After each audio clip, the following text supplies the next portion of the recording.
Okay, so he All right, says, welcome everyone. We are live. It is time. It is the GG Millions. This is, of course, episode 27 of season 2023. And we got my man Andrew Moreno in the building. Andrew, how are you? hey, I'm doing great. Excited to watch some good poker and hang out for a couple hours. Well, there is your let's see, I think I got the YouTube on here playing. Let me just mute that, guys. First time, not my first time. A little technical difficulty there, but we have a very special guest, great player. He's won some big stuff. You guys should Google, check him out. Impressive. I gotta say, your wife was on recently, Christy, who's a great player in herself, and I know you guys have a family now, and you know, a little less poker, but again, congrats on all your success. And those that don't know, you should give you a good search, because it's very impressive what you've done in live poker, and we're honored to have you here today calling the action on the show today. So thank you for coming in. And where can people watch you on socials? Just so is there can they follow you on Instagram, Twitter? Where's best to follow with you? Yeah, I have the social handle. It's just at AMO for SHO, AMO for show. So yeah, that's like Twitter and Instagram. So I love it. Well, listen, today, speaking of big names, of course, big guests we got for you as always, but there is some big names at this final table, and it's a lot of money up top, and it's some of the biggest names in the game. So we have a real treat today. We're going to take a look at the GGM, the rankings there for the year. You can see David Yan has got the most currently. He's in first. There's going to be some nice prizes at the end of the year for the leaderboard, and there's a current look at where that stands. And of course, today always seems to be the case. 7-figure purse online. It's absolutely massive. 10K buy-in from Sunday. Play to a winner today on Tuesdays. Same time, same place. And we are going to be looking at this prize money, $275,000 plus to first place.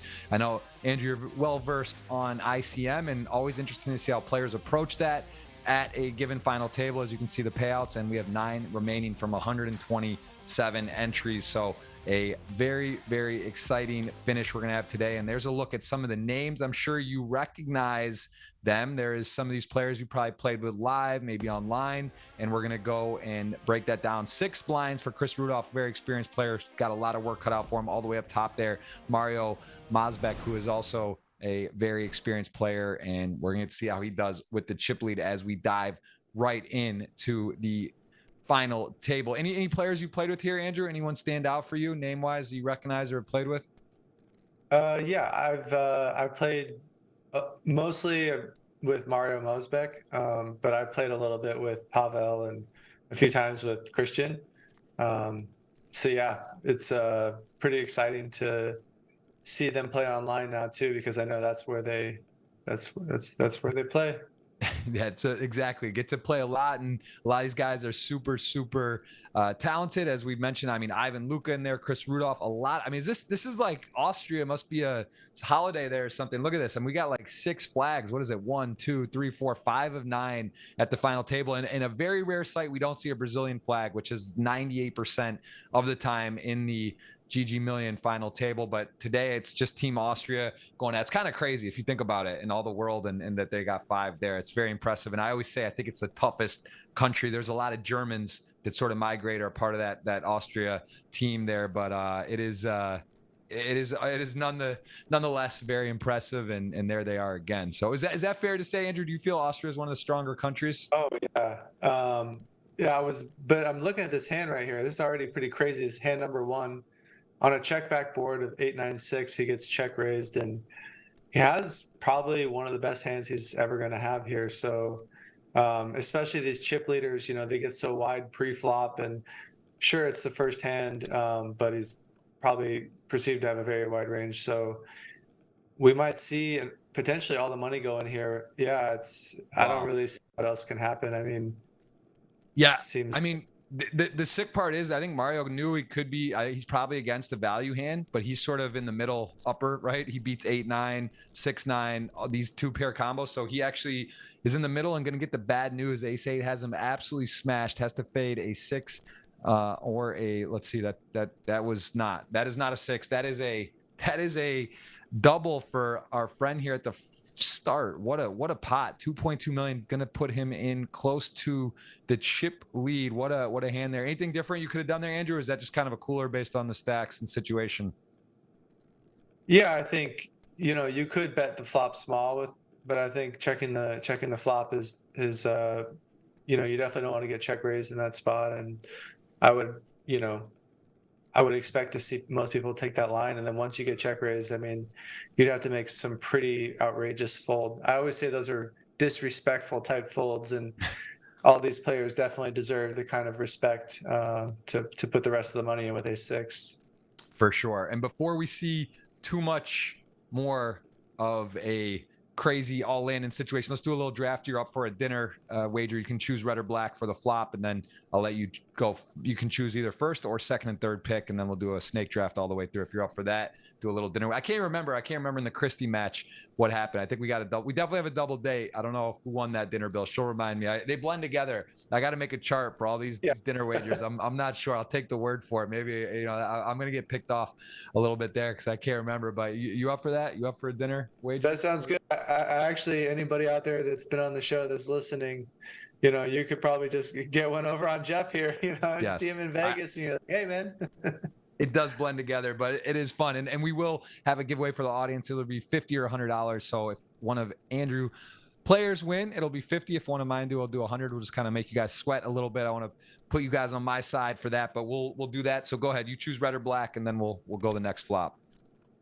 Okay, I'll go red. And so what do we pick? Just who we think is going to win, or the top right 3? And then we'll all get all the players. Like we'll draft everybody. So if you get red, you could either choose. You can say I want first pick, or you can say I want second and third pick, and then we just alternate. So you get to choose that by winning the red or black, and then you get to decide if you want the first pick or second and third pick, and then we'll go do a draft from there. And then also, I believe the hands up is in the giveaway. It's going to be pinned today on YouTube. That is going to be a chance to guess what you believe the winning hand will be with the suits for the day. Someone did hit it a few weeks ago, so it's taken a long time, but it is possible. It's a progressive jackpot, so we'll enter that as well. And then the tweet, I think you got the retweet out already. I'll put the link in for you guys on that, and there will be a giveaway on my Twitter as well for $50 in cash. So you guys are gonna have 3 giveaway active today as usual on the GG Millions, and we will be sweating with you guys on our dinner wager here. So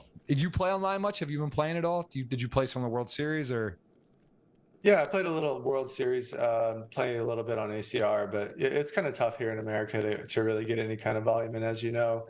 Yep. But I love playing online. I kind of feel like I play online because I watch every one of Pads' stories. So I don't know if you watch those, but of course. This is flat here by Fausto. It's I would think like nines is a hand that, like, obviously you want to VPIP. It's it's up there, but it's kind of, I don't know. I could get behind folding this on the button here with a player having, I don't know if he's gone through the blinds or not yet, but he started with 6 blinds. Yeah, I think flatting is totally reasonable, but I'll defer to a lot of these guys because I again, like, playing online is probably not my specialty, but yeah, there it goes. It works out. I guess that what I'm trying to say is that, like, this first open is probably like a pretty strong open, and I think like at 20 blinds with nines, you're kind of like in a weird spot. I might pitch it, but I definitely think calling is reasonable. Oh wait, did we do the red or black that flop, or was it this flop? Oh shoot, it was supposed. Or no, I think it's this one. Yeah, we didn't. It was already out, I believe, when we said it. I don't even know what it was last hand, but you're saying red, and we'll get the next one. Yeah. So we'll wait for that. Yeah, that's interesting. The nines hand definitely very close, but I think you're right with the pay jump and the super short stack definitely can get in some dicey waters. Just a matter of how you want to play, right? How snug you want to be, and are you kind of willing to go for it, or do you want to stay out of the way? And even so, as you mentioned, there's a lot of nuances. There's differences with online and live, and just how the blinds, how quickly they move, and what's going on, and what kind of edge you might have, and all those good things. So as we see here, a open and a 3-bet with Ramiro Patron, one of the more experienced players. I think 2 GG Million titles, and he is coming out attacking on the deep stack with ace jack off. Definitely not a mandatory 3-bet, but a nice play, and also putting pressure on one of the other big stacks. Yeah, I think a great combo to 3-bet with. I guess going back to the nines hand, one thing I'll just say real quickly is that from what I've seen with ICM, pairs tend to go down quite a lot in value in terms of like flatting with them. They also have like poor blockers for. Oh, we got it all in for the short stack. Let's see what happens here. Wow, ace-7 king jack, so slight lead, but king jack gonna come out and absolutely crush the flop, and he is gonna have to fade a running straight or running 2 pair, and there is a possible running straight. Would need a 10. Does hit the top pair, not gonna be enough against 2 pair, as king jack. Ramiro does increase his stack, and we are down to 8-handed right away. And that was a flop, though. What was it? It was red. It was red. 2 red cards. So you're going to have to go first or second and third, as we are 8-handed right now. So I'll let you make that choice first of all, and then we'll go from there. Yeah, so I'll just go. I'll go second and third. Second and third. That is probably a very good strategy based on the stack sizes, and I will be forced with our friend Ramiro here, 3.3 million. Also one of the more experienced on the GG Millions. He has got, let's see, I believe he has 2 titles, and he had 5 final tables in season 2 alone with 2 titles, and a lot of earnings on GG. So I will go with Ramiro, and then you get second and third. Yeah, I think that's a great pick. Actually, maybe should have probably just picked him first. Yeah, I'm gonna go with Mario and Pavel. Okay, I like that. Smart, strong picks there. So you got Pavel, who's one of the more experienced players as well. So you give up a little bit of chips, but you got 2 Austrian strong players there. I will go with, I believe Duco has won 2 times. He's made 2 final tables and won 2 times before, and he's got 2 million chips. I'm gonna go with Duco Haven from the Netherlands there. And then I'm just gonna go Fabrice. Fabrice got 2 million. Hard not to take. Let's see. Then we have got. Man, I feel like Johannes was just here last week. He's on the short stack. I am gonna take. I'm gonna go with Ivan Luka, one of those absolute crushers live online. Just such a absolute dominating player, and I'm almost sure that's him. I think the real name. I'm just making sure. Yeah, it's got to be. He's got 2.5 in GG earnings. So I'm gonna go with Ivan Luka. I'm really surprised to see a lead here from the small blind. I mean, it's really hard to construct a range where you're gonna have bluffs here and value and what it does to your checking range. Yeah, I don't know if you would see something like this in a solver, but again, like a lot of these guys, they have history. They, sure have good reasons for doing what they're doing. The solver isn't, how you have to play every spot for sure. Mm-hmm. Yeah, it's interesting. Definitely an interesting line. And I mean, has a hand such as 7. Look at the snap fold, just recognizing to get away there. Tough board, 7s, king, 5, 2 bets there, as he is going to get off of the hand, as Ivan I had just selected does take a bit of a blow, but Fabrice now with 2.4 million, he is in second place. And hey Jeff, I'm gonna try to get my mic working correctly. Okay. I think it sounds like it's having a little bit of problems, so I'm gonna take a quick break and try to get that resolved. Okay. No worries. We'll see you in a few minutes, and yeah, I'll carry it on here, and we'll finish our draft in a bit. So we're going to lose Andrew for a second, as we are going to keep going on the action. We're midway through. I want to remind you, hands up, you guys can be eligible for that. I'm actually going to click the link myself on hands up and get a guess, because it's fun. It's hard to do. Got to guess the winning hand for the day. I'm going to go with, put the comment. I'm going to go 10 of hearts, 10 of diamonds. I don't know. That's just something came into my mind. Going to go ahead and do that. Put that in. Good luck if you guys enter that as well. Someone did hit that a few weeks ago, I believe, as we will keep playing on here. And we see ace nine, king jack. I think I got Ivan. So there's still, I believe, 2 players left. Johannes and I think Fausto. Is it? Those are the players remaining. And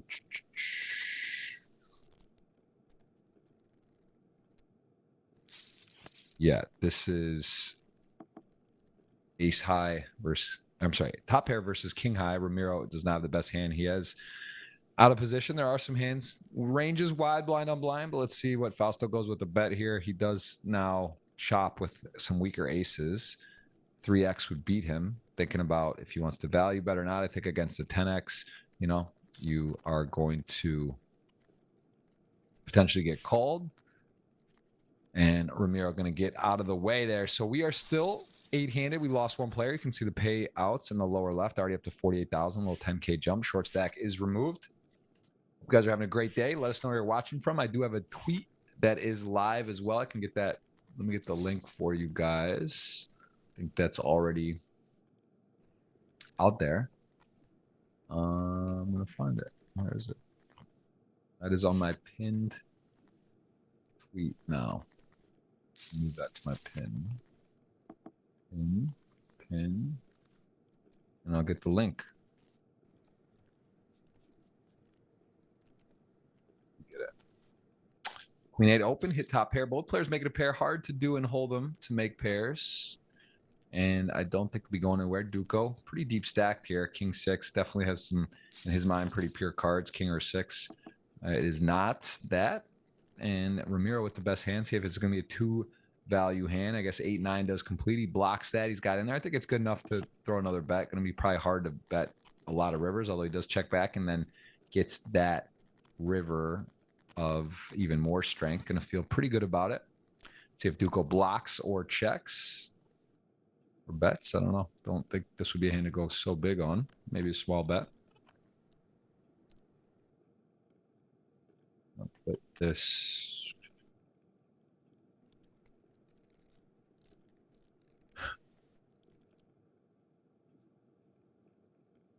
All right, got that in for you guys. And I think, yeah, maybe a small bet just feels right here. The 6 could have the best hand. Maybe don't want to check call. So he does go for a very small bet. And this is likely going to get met with a big raise with this particular run out. Just kind of, I think a good rule in these spots when someone makes a blocker bet and you have a very strong hand, you should just kind of disregard that and just sort of bet according to the pot, you know, maybe what you would bet. And I think he's going to go pretty big here, like two something. Yeah, almost 300. And one of the downsides of blocker betting is that you do invite the big raise. And then when you do it, you kind of find you can talk yourself into some tough calls. I mean, like here, King 6, you don't have any heart in your hand. It's as played with the check back on the turn. You discount the queen, then you start thinking, will he raise you with just a 10? You know, it's probably not a lot of queen. So it's kind of like weak queen X's, like a queen 8 or lower that he would check back, pot control the turn, and then has to hit the trips on the river. So I don't know if you're Duco. This is appetizing. This looks like a spot where you could just justify paying it off. I just think there are some factors here that make it very difficult to give your opponent credit, but he does find the right fold. That's what the best do. In order to beat the best, got to beat the best. Ivan shows the queen. There was a queen still available, and he had it. So nice hand for Ramiro, 3.4 million. That is good for the chip lead. Has over 1 million lead between Fabrice and Mario. All right, I'm going to see. Can you hear me okay, Jeff? I can hear you. It sounds okay. I'm not sure if it's muffled at all, if it's the microphone, but I think, yeah, I mean, I can hear you. Just don't know if we'll get the audience can maybe let us know how that sounds through there. We'll take a look, but I can definitely hear you. And we are still 8-handed, and I think we got some more draft to do. I forget where it left off. I believe I took Ivan as he got hit with the pot, knocked down on his stack. So I think you are going to pick him. I think, is that everyone? I think we have 2. I think there's 2 more players. I think there's Johannes. Oh yeah, Johannes. Go. Yeah. Okay. I'll take Johannes. Johannes, and I will go with Fausto, and I believe that should be 4 and 4. I think that's everybody we have right now. So that's in there. And look at Ivan off the short stack. What are your thoughts, Andrew? That's something I'd love to ask elite players and on the show, I've noticed more of this small 3-betting sort of, I guess, again, different time of a tournament can matter differently, like early on versus final table. But what do you think of Ivan's just sort of inviting hand there with ace queen for a min raise almost on Pavel's open?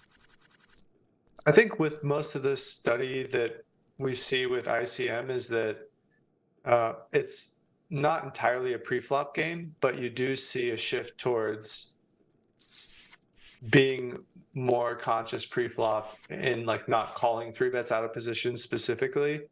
So you can oftentimes lay really good prices and you'll have a tremendous amount of fold equity. So, you know, and that kind of extends as well to post flop. You will see sizings go way down in a lot of situations. But yeah, so I think that's pretty common. And once I think you've done it, or, you know, whenever people get into a decent amount of ICM study, that's an effect that they'll see, I'm sure. Yeah, makes really good sense as we see a ace king suited going to go for a small bet on the queen 3-3 rainbow board there. Pavel thinking, hey, backdoors, you know, spades, maybe 10 or 5 is good, but doesn't want to mess with that. Ivan gets the job done with that bet size, as Fabrice here with a good stack, pocket fives, sort of a tough to open these low mid little pairs in early position 8-handed, but he does have a lot of chips. What would you do here, Andrew, with this type? Are you coming in for a raise, just enough chips to play, but it's hard, a lot of people behind?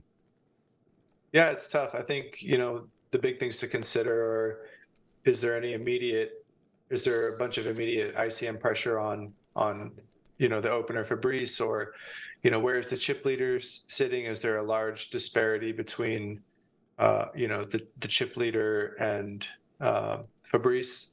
I think, you know, these medium pairs, obviously they're pretty tough to play. I personally, from under the gun, would just fold the fives here, but I think it's pretty close and totally reasonable to raise.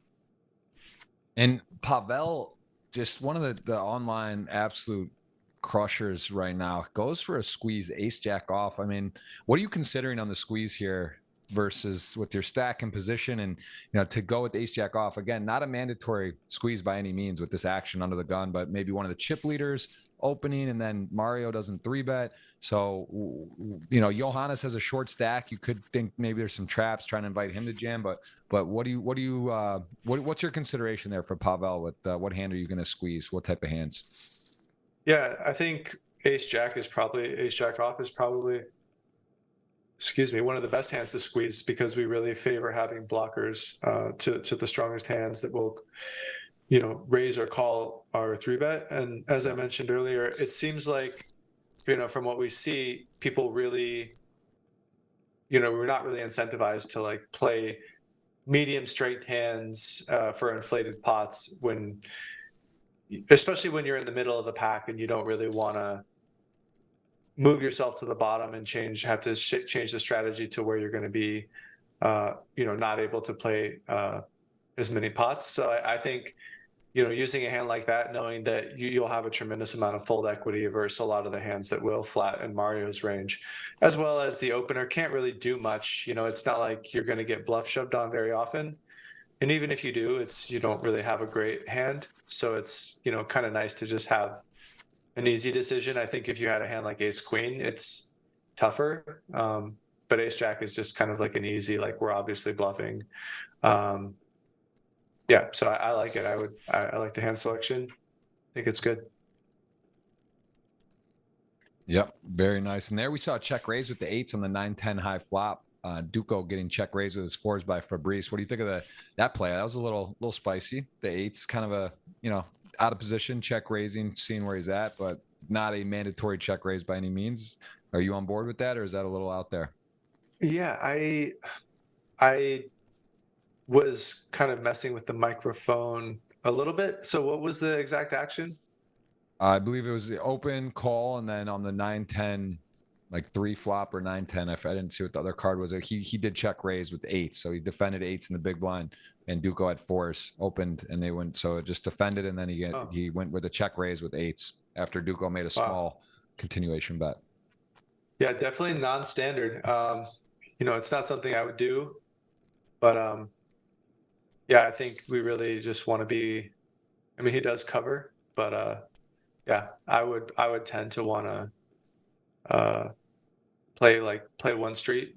I mean, you can even, depending on the flop size, like, we could even maybe even fold to a bet. But yeah, it seems like pretty in there. But again, his line earlier with the king queen seems to suggest that he's playing a little bit more non-standard. Yeah, and here ace four diamonds really picked up a nice turn card. Doesn't get there, and now Duco has a decision to value bet or check back. I mean, he is a healthy pot here. Put him up about 2 million if he just wins the pot. But is this the time to get greedy on this board? When your opponent slows down, you could target like a 5-6 or a pair. The diamonds miss, and he's thinking about what to do. I think a few options and sizings are reasonable. Also, I think checking back, it does look pretty safe, but it is against the blinds. There's some straights available, possibly a 7, and he does check back. It was a check flop, check small bet flop, and then lead pot turn. Yeah, I believe I believe that was a line. I actually missed I was just making notes here on a few of these hands. I didn't see the exact line there, but he did go for check. It might have been a check raise, or was it a lead on the turn? But Ramiro decided to slow down on the river there, and did have some showdown value. Yeah, I'm good. I'll make sure I'm fully present with the game. I had a couple distractions with the microphone, but yeah, from now on, I'll make sure it's good. I It does follow sound the better. action. I think it's good now. It does sound clear to me too. So good. Ace jack flatting, not 3-betting. And again, we saw some different spots with squeezing and raising here. Pretty deep, bigger stacks. So he does elect to just call, not raise. And of course, 9-10 suited, very happy to complete the action. A nice playable hand, although does completely miss. And now Fabrice has taken the lead in the hand and has the best position. So ace jack does flat, and now is going to have a difficult time to win this hand. Yeah, I think when you're the chip leader, you just get to play a lot more hands, even basically from every position. Hands that kind of make sense to play, hands that you think have equity, hands that have good blockers. You obviously get to do quite a bit of bluffing and bluff raising, but it's also quite nice to have hands like this in your flatting range, where it kind of protects a lot of like the suited kind of like king X, queen X that you'll be flatting in the small blind, and suited jack X. So. And then it's just so nice for Fausto to just be able to see a flop with 10-9 suited given the two hands that he's up against. So yeah, pretty easy fold for him here. Yeah, good flop. Fabrice getting the benefit there of position and connecting. Hard to make a pair. He does get top pair and takes the hand down. 2.6 million. So really got a tough seat though. Ramiro on his direct left, the only player covering him. Mario also with 2 million. Duco. So a lot of play here. No one super short. Johannes 485, Ivan Luca 855, but a lot of play and a few bigger stacks right now. So I'd say a lot of playability today. I think we're going to see some, not just all in push folds. We're going to see some poker, and we've seen some squeezes already off the deeper stacks as we do go to blind on blind. I think the most interesting part of poker tournaments is blind on blind. The ranges are so wide. There's a lot of strategy about limping and raising. And have you spent a lot of time in that juncture of the game? How important do you think small blind, big blind play is in poker? It's something I feel like we see the most wide range and the most sort of creativity. Yeah, I think the better the player, the bigger the edge is going to be in blind versus blind. It's even from like the solver work I've done, you try to run simulations, small blind versus big blind, and like a limped pot or a single raise pot, and your computer is like exploding because it's like trying to calculate and figure out what to do, and every time you look at a strategy that gets kind of put out, it's like, yeah, you could bet, or you could check, or you could call, or you could raise. Like, it's like everything is so highly mixed with so many different hands that it really just kind of suggests exactly that the creativity, and it's kind of like street poker a lot of times, which I think is often quite fun, as we see here with like the 6-4 over bet. Also, like, it's definitely worth noting that like Fausto chose to limp the ace-7 suited, where I believe he's just over 20 bigs. So, you might expect to see some shoving or some raising with a lot of the ace X. So I wonder if Duco is actually trying to attack a lot of that.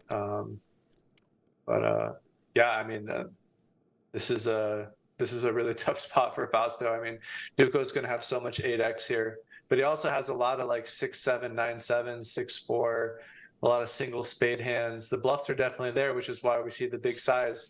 This is what I love about poker is like you study, you got to like figure it out in the moment. Like a lot of doesn't matter how good you are at poker. It's like you get into the spot here and you're going to be wrong a lot and just hope to be right. Yeah, it is. It is. I find one of the more exciting, I would say, impressive, however you want to describe it, on this show, particularly is that the decision making is so often right. You see the guys make the right folds and be correct, make the calls tough, and they just seem to get it right so often. And obviously, when you play with, there's so many talented players here, right? Some of the biggest names in poker, and it's some has to give. Like there's someone making a good bet, someone making a good call, but ultimately the decision-making process seems very well thought out, and there's a lot of times where people get put in very difficult situations, and it is very cool to see the sizing and the line they take and when they go for it, when they sit back. Sometimes you think, oh, this guy's got to play aggressive here because he has a stack or he's going to do this, but they don't. So yeah, it's really cool to watch, and I think like you said, any given day, anyone can play above the rim. Anyone can make a great exploitive fold. A lot of these people are very versed with what the book says, what the solver says, and then how do you exploit from there. And we see Fabrice going again with he's got a nice stack, but going with these low pairs, opening a little bit tricky to play. Yeah, and he also took, I don't know, a good 10 seconds almost. I mean, like 5 to 10 seconds to open, which I don't know if there's much in the way of a timing tell here, but it's definitely something I try to be careful of and just be consistent with my timings. But yeah, I'm really curious to see, how he's going to proceed post flop, because I think that's kind of the problem with a lot of these like small pairs. This one's from middle position, so if he's just planning on being like really aggressive, or if this board is probably one of the better ones, he gets to bet and win a decent amount. But the small blind flats are also like pretty tough, because like those are a lot stronger obviously than the big blinds. Are going to have like some suited queen X, king X, and ace X. So also the sizing, this is the second time he's used like a half pot sizing. He used on the king high board, I think he went for around half pot, which is again definitely not in standard. He's definitely using bigger sizings than most would. So a lot of times we see these kind of unconventional plays and sizes and lines, and we can look at them and be like, oh, that's not optimal, that's not good. But a lot of you got to figure out what people are doing when you see something a little bit different, and maybe you see a size, you level yourself because you're like, oh, if he had value, he wouldn't use this size or whatever. So definitely something to look out for from Fabrice. Yeah, and also interesting to note Johannes there in the big blind closing the action. The blinds had just gone up as the short stack. He did fold Jack 8 of clubs, which that's also another area of the game. I think the multi-way in the big blind. It's very interesting to see how people play that and off different stack sizes, because that is a pretty nice looking hand, but realizing that he's going to be dominated so often, or going to be kind of forced in with maybe some sort of modest draw or any, a top or weak top pair, as he now gets in a coin flip in a spot to be back in the game. King queen to 8, so is going to need some help here. Gets the king on the turn, has to fade an 8 or an 8 only. Pretty big swing for everyone involved. Gets the queen just in case. 9-1-1 in the middle, and that is just that, a bit of an emergency for everyone. This player's tough. Johannes going to get going here. Very impressive resume in the GGMillion. He is on his way back in with 900,000. And now, I mean, there's literally no one short. I mean, we got Ivan Luca's got 22 blinds, Johannes over 22 blinds. So no one really critically short. This is going to be an interesting play out here. I don't think we've ever seen it quite this really balanced, like the short stacks, and then there's a few bigger stacks, but we do see the deuces jamming. Fabrice king jack off. It's a pretty good hand in the big blind. Yeah, these are kind of like the situations that I don't know how much he was really considering calling, but where you really want to study and try to see like what chip EV is and what ICM is. Like if he's just calling for like a chip EV shove, like he could call that, but when you consider like calling it off with ICM and all that, I think it's pretty clearly a fold, and he arrived to that. But yeah, sometimes I always wonder when people like go into those tanks, you know, like how often, how seriously they're considering, you know, doing whatever. Some people you play with, you know, they tank all the time, and you're thinking like, wow, is this guy really thinking about making a move, or what's going on? And they're just For tanking sure. no And I'll tell reason. you what, we got our first mystery hand of the day. And again, Andrew Moreno, one of the top poker players for sure in the world. It's going to be fun to pick your brain here. We got tens under the gun. Let's play this one out. What are we doing here with the under the gun +1 to an open of under the gun? Oh, this is tough. Yeah, I mean, I don't think we really want to flat here much in theory, but this hand is kind of the exact hand that would want to flat. Main reason being is that like three betting has really bad properties to a lot of the hands that will shove on us, or you know, even like ace king or ace queen where we would have to fold tens.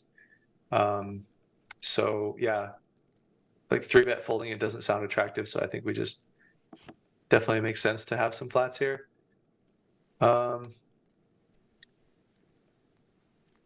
Yeah, Check on the flop. I think whenever you get these like EP versus EP flat situations, I mean, obviously Duco, I think, is going to recognize this is a very strong range that's flatting behind, which is really going to drive like a really high check frequency. So, you know, I would expect Duco to have some good hands here in his checking range. Yeah, tens is in kind of a weird spot here. I think you kind of got to call and see one more and just hope that no more money goes in on a river. I think I would be surprised to see anything else. Yeah. 3 of What do you clubs, think? so 4-14 in the middle. Pretty clean run out, although you do lose to a lot of hands, including the flop flushes. Of course, King X, there's sets possible as well. And let's see what happens here. As you said, you'd love to see a check back, but that may not be the case a lot of the time. And let's see what a decision is here. And if he does go for some big bet, there it is, about half pot, a little more. Oh, this is gross. Yeah, these are one of those spots where you're never happy to be there. You just hope to make a good decision. I think, yeah, I mean, I think I could definitely get behind folding. I would say that this feels pretty indifferent to me, where like calling and folding both seem to be probably making a similar amount of money. Yeah. Probably would prefer to have a spade in our hand. I don't think he ever value bets worse here on the river for this size. I think our range is quite protected with when we flat pre. We should. I mean, how much king X do we have though? I guess he has what, ace queen off with the spade or something, is ace jack off with the spade, bluffs. I mean, the king, it's like, does he have ace king? You don't have a spade, that matters some. Hard to flop a flush though. It's 118 to 1 odds. So yeah, all these things running through. It's like that beautiful mind thing. You're still thinking there's history, there's ranges. What are you doing? Call or fold? Yeah, I think. I mean, the more I think about it, I don't really mind calling because. Oh, ace 10 off. There it is. One of the ace X, ace 10, ace jack, ace queen off with the spade. He does get the bluff through in a very tough spot. I think you're right. I think it was about a coin flip, right? You could go either way there. And that was nice bluff by Duco. I guess the more I think about it, I was going to arrive to a call because I just don't think we have a lot of king X either to like flat from that position. You know, maybe a hand like king queen suited or king jack suited, but I think those hands prefer to just kind of play through better fold, which is kind of what I was saying about like, you know, if we have this one hand that wants to flat here, it's like, how do we build a range when, you know, it's kind of hard for us to like think about what our entire range is going to look like. So I feel like we just kind of get to the river and we don't have a lot of king X and probably not really many flushes. So we check back the flop and, you know, call a small bet on the turn with. So it's, you know, we kind of like have what we have and he probably knows what we have. And then he's just going to have all these bluffs to pick from, like ace 10 off, ace jack off, and, you know, ace king off or ace queen off. And yeah. Yep. Yeah, tough spot. Again, good bet, good delivery. Duco told a good story, and Mario had a difficult decision. What about randomizing? Is that something you do, whether you're online or live? Do you have a tool or technique to do that? It's something interesting. I hear a lot of people talk about they do it, but do you feel strongly on that one way or the other? Do you ever do that? Yeah, I think randomizing is something that's definitely, when you play a high level poker, I'd say pretty mandatory.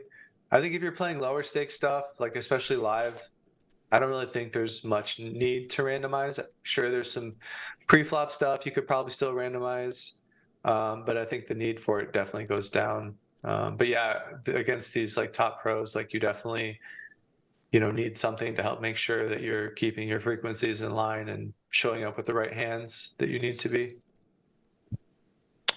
And look at this, man. Ramiro is going to come with the queen eight suited, get a very pretty hand to fold behind and attack Pavel. Now, is this something where it's just maybe a note on the player that he loves to open light under the gun a bit or play around? Because that is not a standard 3-bet hand, queen eight of clubs by any means, especially against the under the gun open. Yeah, I definitely, surprised to see that as well. I wonder how much, history a lot of these guys have with each other too, because these player pools are pretty small. But I imagine that Pavel's just playing, good solid ranges, and Ramiro is just trying to, wield his stack and is willing to, make some of these light 3-bets to, attack enough hands in his Pavel's range. But so far it's worked out for him. I don't know about this open though. I don't know. This isn't. This is definitely in the non-standard territory.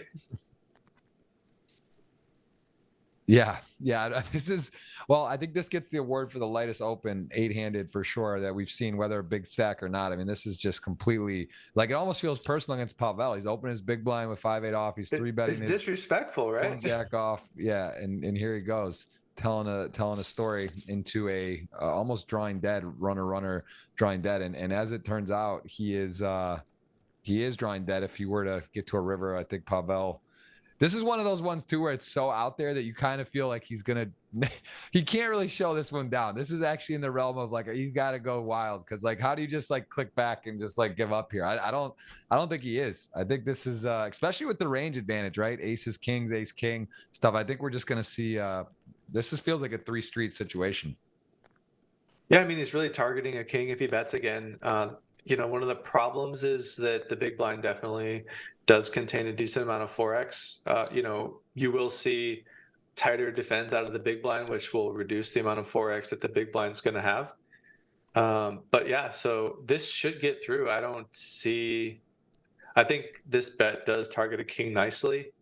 Obviously, like I think, the ace is going to continue, but yeah.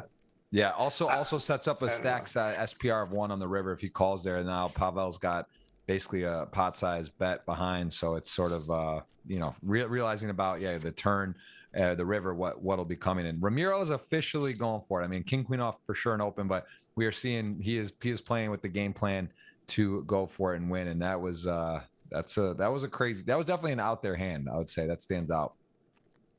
Yeah, this is an interesting decision now for Mario. Obviously, he doesn't know that Ramiro had the 8-5 off, but last hand, but he's still a chip leader opening an EP. He has to really worry about Duco as well. I think his hand definitely makes sense to want to flat, but it has some really nice 3-betting properties. Nice thing about using this size 2 for Mario is that Ramiro kind of has to rip it in here or fold. Mostly, especially with the player behind him. Yeah, king jack suited, one of the ones I think the solver does like to play aggressive, squeeze, get really crazy, and there he does pick up a nice spot where he is getting a better hand to fold king queen and the pair of 6s. So good execution there for Mario and a nice situation to do so as he does pick it up. And again, this is I would say a very stacked final table. A lot of players probably familiar with each other. There's a lot of big names. Fabrice is one of the ones I think, just looking at resume wise, I haven't seen as much on here, and just looking at his GG results, still does have some GG winnings, but not a ton of suit GGMillion results. But other than that, these players I think know each other a lot, and I've seen a lot of these players at these final tables as we see a shove with 5. So nice spot there to just kind of rip it in and gets the folds, forces a fold off a light open, as Fabrice has got a second place stack at the moment. And we are, again, everyone 20 blind plus poker right now. So no one super short. I'm really interested to see how Ramiro is going to play, because I think that 8-5 is really kind of like a statement open on, this guy's trying to win the tournament. He really wants to utilize his big stack. So I'm certain that in an effort to, keep that stack big and keep pressure on players, we'll probably see a lot of interesting play out of Ramiro. So, and he's obviously quite experienced. So, it'll be cool to see how he navigates. I will say that I still am like really racking my brain on the 8-5 and, yeah, I don't know. That's cool. It's cool in a way because I always thought, like, I always imagined all these top pros like kind of didn't do things like that. But so it's cool to see like, someone who's a top pro kind of like step out a little bit and do some unorthodox things as well. Yeah, I've been letting that chess clock. Each player gets 15 minutes at the final table. Pretty cool. You get to use that as at your disposal. So it's not it's sort of like sometimes you get longer and you need longer, and that's what that provides. And I think people play quicker as a effect of that. But here, A7 suited, I've been really thinking about what to do, and against that open size and that stack size, does he want to get involved? He does pass. And Fabrice, who's been pretty active opening low pairs from early position, 3s, 5s, does flat the 9-10 suited. I mean, this to me against a sort of that stack size is a bit out of position. It's a bit what's the word? Ambitious, right? There's like the upside, the implied odds aren't quite there, right? You're going against a shorter stack, and you're going to get a lot of these type of boards where you flop middle pair or some sort of draw, and you can get some weird ones. So we're seeing that. You also have Ramiro in the big blind that even though you don't know he's playing as aggressively as he is because you can't see his cards, his frequencies have been quite high. He's definitely appears to be getting in there to a lot of these players. And I think that really, coupled with like, Johannes being short, a hand like 10-9 suited, was probably going to go down in value. But, this is one of the more interesting turn cards, where Fabrice definitely is like probably in his mind knows he has increased his equities. Yeah, is going to start bluffing with it. So puts Johannes in a tough spot. I think, these one pair kind of hands are really always tough to play when you're in these bluff catching spots because, if you call the turn, like you're not going to improve really. Like you can't ever really expect to. And so then you're kind of like, well, then which cards do you put money in on the river? So it's always tough, but I think I'd be surprised to see Johannes fold. We'll see what he goes with. What do you think, Jeff? Yeah, I think he's not going to fold there. I just don't know now. This is like the question with the 400 behind. You sort of price yourself to the river. I just don't know. I don't think Johannes can fold here. He doesn't have a spade in his hand. This player is a chip leader. He flats out of the small. There are some bluffs here. I also don't know if Fabrice is going to. He does go out. He does go for it. I'm just curious. I don't know. It doesn't look bluffy though. It's just it looks so strong. It looks so strong. Yeah, I love it though. Part of like coming here today was like, what I'm excited about is like I love poker, and it's like, obviously we can see the cards, and it's like I know that feeling that Johannes is in right now, where it's like, it's just a big moment, like being right or wrong has such a big implication on your bottom line. It's like you're on the river, like you either have the best hand or you call and you turn your computer off and you go for a hike or something. Well, he does make the call and he does get it right, and he gets the max, and a interesting spot there. Johannes, who's now up to 1.7 million. We did two 800K stacks, but really a nice distribution, wide open today on who's going to be able to take this tournament down as Pavel opens ace 10 and Fausto. These ones are tough. The ace X closing, here's a little different than ace 2, ace 3, ace 4, right? You air ace 6 off, which is sort of the least appealing, but ace 9 just feels like a lot of hand, although you just know that you're in trouble a lot as he does call and flop top pair. So a nice flop for Fausto, and he is now in the lead, and Pavel outflopped. Yeah, and I gotta say too, my man Johannes that I picked, he's only VPIP twice, and I think he's just doubled up twice or something. So he's doing pretty good so far. Feeling good about that pick. Yeah, these 8-9 boards are always tricky, especially in these like ICM situations, because like there's so many board changing turns and rivers, and there's 2 spades. So like Fausto really probably wants to fast play a lot of his value, but you're obviously worried about the presence of the overpairs and stuff like that. But you kind of got to like take a hand like ace nine here, I think, and raise and just stack it off when he has a better hand. But yeah, it's always these boards, these dynamic boards, man. They can be stressful. Yeah, I mean, ace 10 off, just sort of one of those hands where you just, not a lot going on. You kind of realize you get played back at. You realize some of the draws too, just equity wise, going to have you not in great shape. You can't really continue there. So nice execution from Fausto. He does out of position with the worst hand, but he does flop top pair, top kicker, and does pick it up. As we see a couple of real hands, got ace king and a pair of sevens. Going to go with a flat. No one else really with much to do behind. I mean, Duco, again, this is sort of that spot. I think there's been a evolution of thinking on this closing the big blind, but these Jack 10 and these type of hands are tough to play or dominate a lot. What's your cutoff here to defend if you're Duco? And we do see him get rid of the Jack 10. Yeah, I think I know we're supposed to play incredibly tight in this situation. Jack 10, I think, is like, I don't know. I would imagine that it's still a call a lot or right on the line. So, but yeah, I think like this, and now looking at the two hands, like the sevens again, it's like, it's tough. You flat here. He called pretty quickly pre-flop too, which we saw him wait like almost 10 seconds to raise prior. He's kind of in like a super weird spot here. He's got the chip leader on the button behind him, and now he's got this. Yeah, it's an unfortunate river for him. But yeah, these small pairs, it's hard for them to get way out in front unless you flop a set. So it's, this result will you'll kind of win or lose a small pot or like a medium-sized pot like fairly often. And when you're in a pretty good chip position at a final table, you kind of want to like hang out and let people, get whittled down a little bit. And yeah, I do think that maybe was a mistake pre-flop, especially having the chip leader on the button, because it's just going to be really hard for him, I think. And yeah, it was a tough spot though as it played out.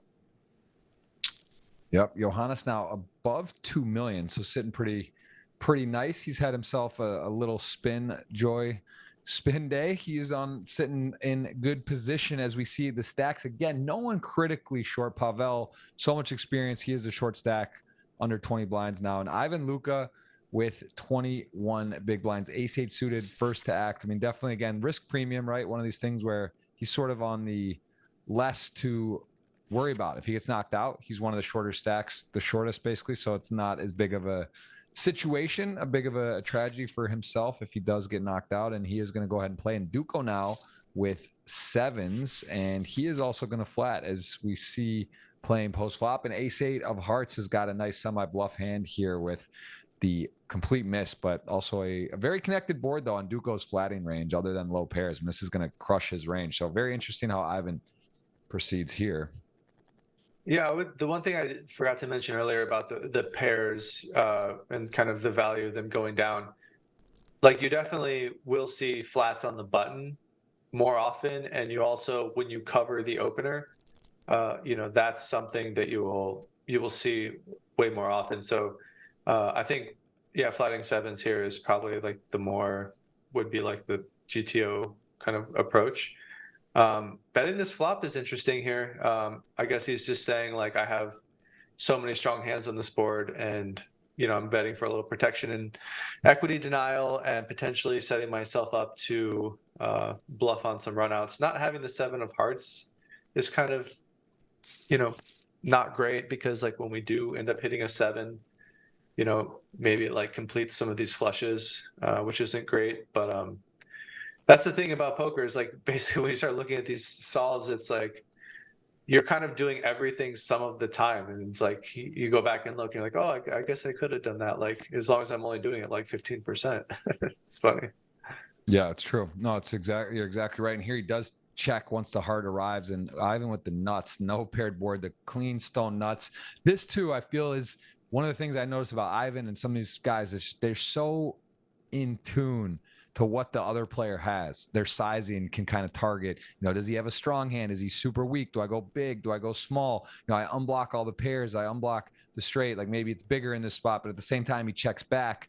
So, it's very very interesting to see how they construct their value bets and their bluffs. And here, I would imagine because he is unblocking all those things, he may just go bigger, right? What is his bluffs? Ace jack a heart, ace jack off with a heart, some hands like that he opens. And I think he's probably going to go a little bit bigger, but let's see what he goes with here. I think his river size is going to say a lot about what he thinks that Duco has, because if he does go for this, like, a little block size, going with that, he does think there's a decent amount of those like jack tens in there and hands like, king jack, king queen with a heart potentially.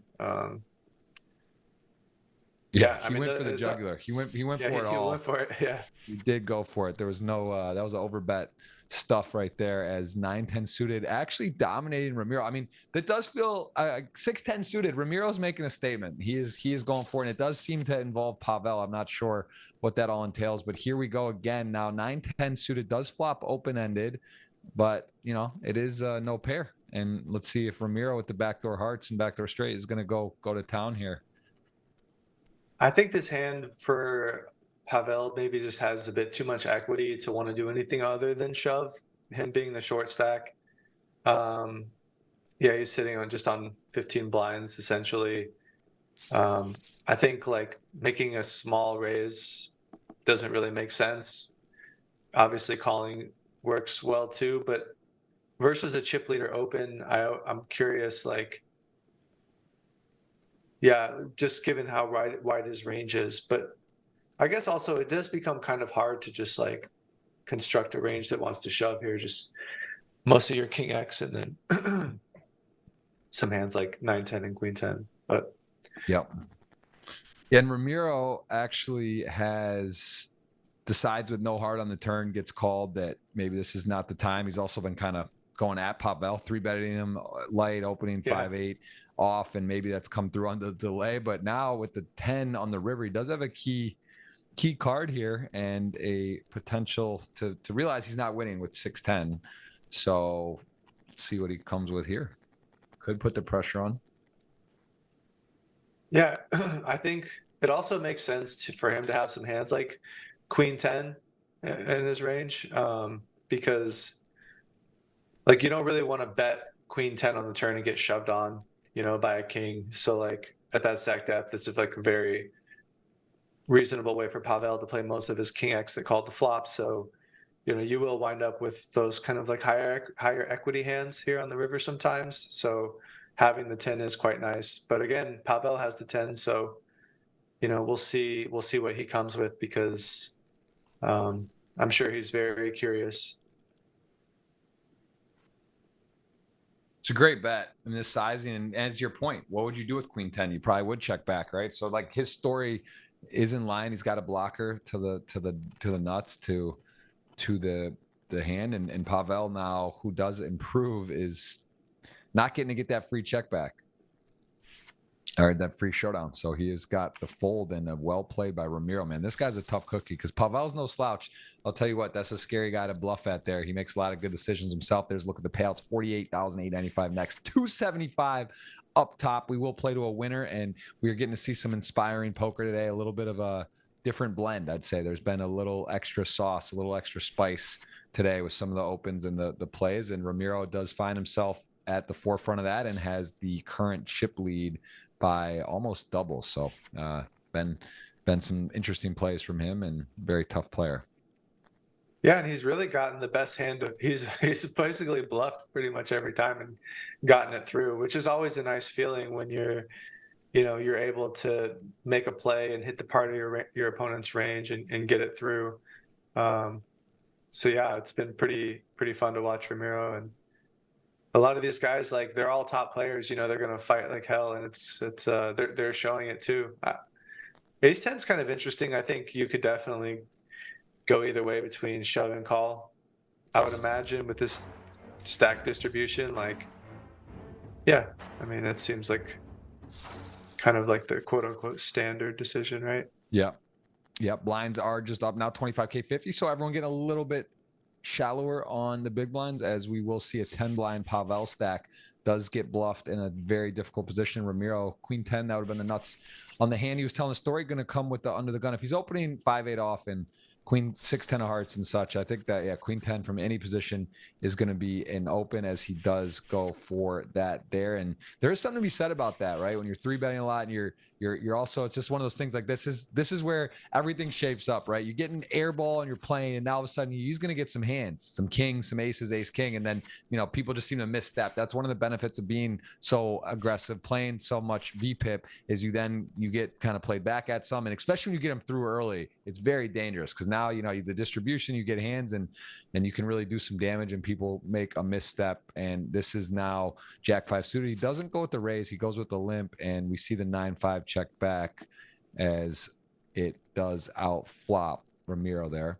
And what are your considerations for opening there? I mean, there are some short stacks. Is it unreasonable to start making big raises there? You know, 3.5, 4x, whatever, 3x small blind, big blind. What do you think is holding him back from doing that, or is it just the hand has got a little too much playability? Yeah, I think in general, you know, you'll see a lot of polar play out of the small blind here as the chip leader. Plus, when you think about, you know, as you mentioned, a lot of these guys are, I'm sure they're watching the stream, right? So they are probably aware of how loose Ramiro has been pre-flop, at least to this point. So, you know, I'm sure, yeah, he's probably making an adjustment based on that as well. And I think it's a good one. I like limping the Jack 5 suited there, and it's kind of like too good to bluff with, in a way.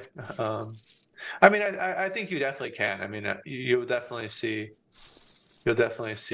a lot of those kind of suited type hands get in there too. So just probably mix like everything. Yeah, no, it is cool to see. And then interesting though, there he folds the queen 7 off. He's opening 5-8, you know, offsuit in a different position, gonna fold the queen 7 from when folded to. So kind of, again, interesting, right? There's all these little nuances and decisions on what to do and why to do it, but he does pass there. And yeah, a very interesting chip lead we have today from the player. And Pavel gets the rockets under the gun, tier 1, and get no action. Kind of a He's bummer. gonna like He's been 3-bet every light. time he opens. Yeah, exactly. Yeah, it's kind of, that's very frustrating for him. 10-8 suited. Gonna run into a real hand. And then again, 9s though does have several shorter stacks. Has one of those middling stacks that are tricky to play here, as he's got a little bit of decision. He does flat, and Mario at the real hand, ace jack off, also has a chance to get active. Yeah, and he has kind of like an annoying amount of chips with 9s. If he just had like 18 or 20 blinds or something, he's like pretty happy to shove pre. But he's like, you know, what is he at? Like 25 big blinds or so, a little more. So it's kind of like feels like a little bit too much. Definitely still reasonable to shove here. And I mean, again, Ramiro, who's been active, he does connect. Hard to make a pair, let alone flop trips when you raise 10-8 suited. He gets the 8-8 jack. And if you're 9s, definitely going to have to be continuing here for at least one. There's a lot of hands you're beating, especially when the chip leader is playing a lot of hands. So he does call and makes a boat, and he becomes open-ended. So Ramiro now with 536K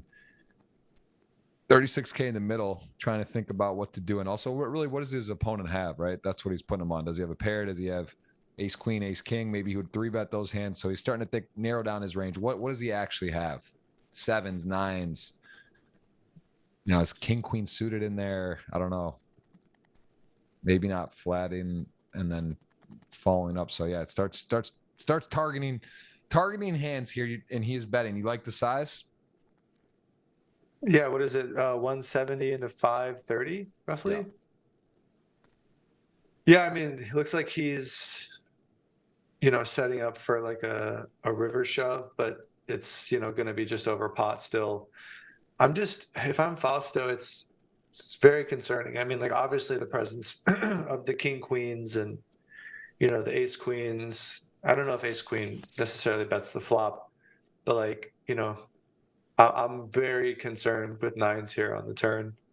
Look at Ramiro. He's got a little spice, man. He leaves him with a million. With You a see cool million. it just like a targeted, concise, well thought out bet size. And now what will he do? Because again, what do you ace jack suited you could target? Maybe he flatted, trapped some like, some bigger hands that he did flat. So it's just like he does go for the Milski. He even lets it be known. I left you at the million, I'm betting a million.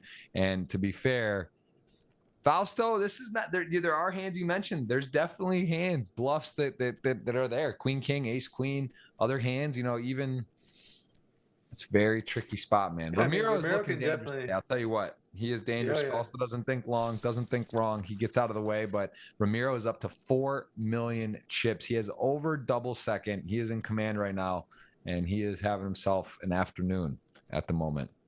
And that's the thing about a lot of the tournaments, like I'm pretty new, I'd say, into like playing tournament poker in the last 2 years, mainly spent a lot of time. And, the chip leader, even at this stage, like they don't win as often as we think that they do. It's just, you see so much crazy stuff happen at final tables, the lead changes, like all of these guys are very capable, good players. Any one of these guys, get a little bit of steam and it can change completely, which is always really fun to watch. It's really cool. But when you're in there and and you're hoping for people to bust and you're you know it's definitely nerve-wracking.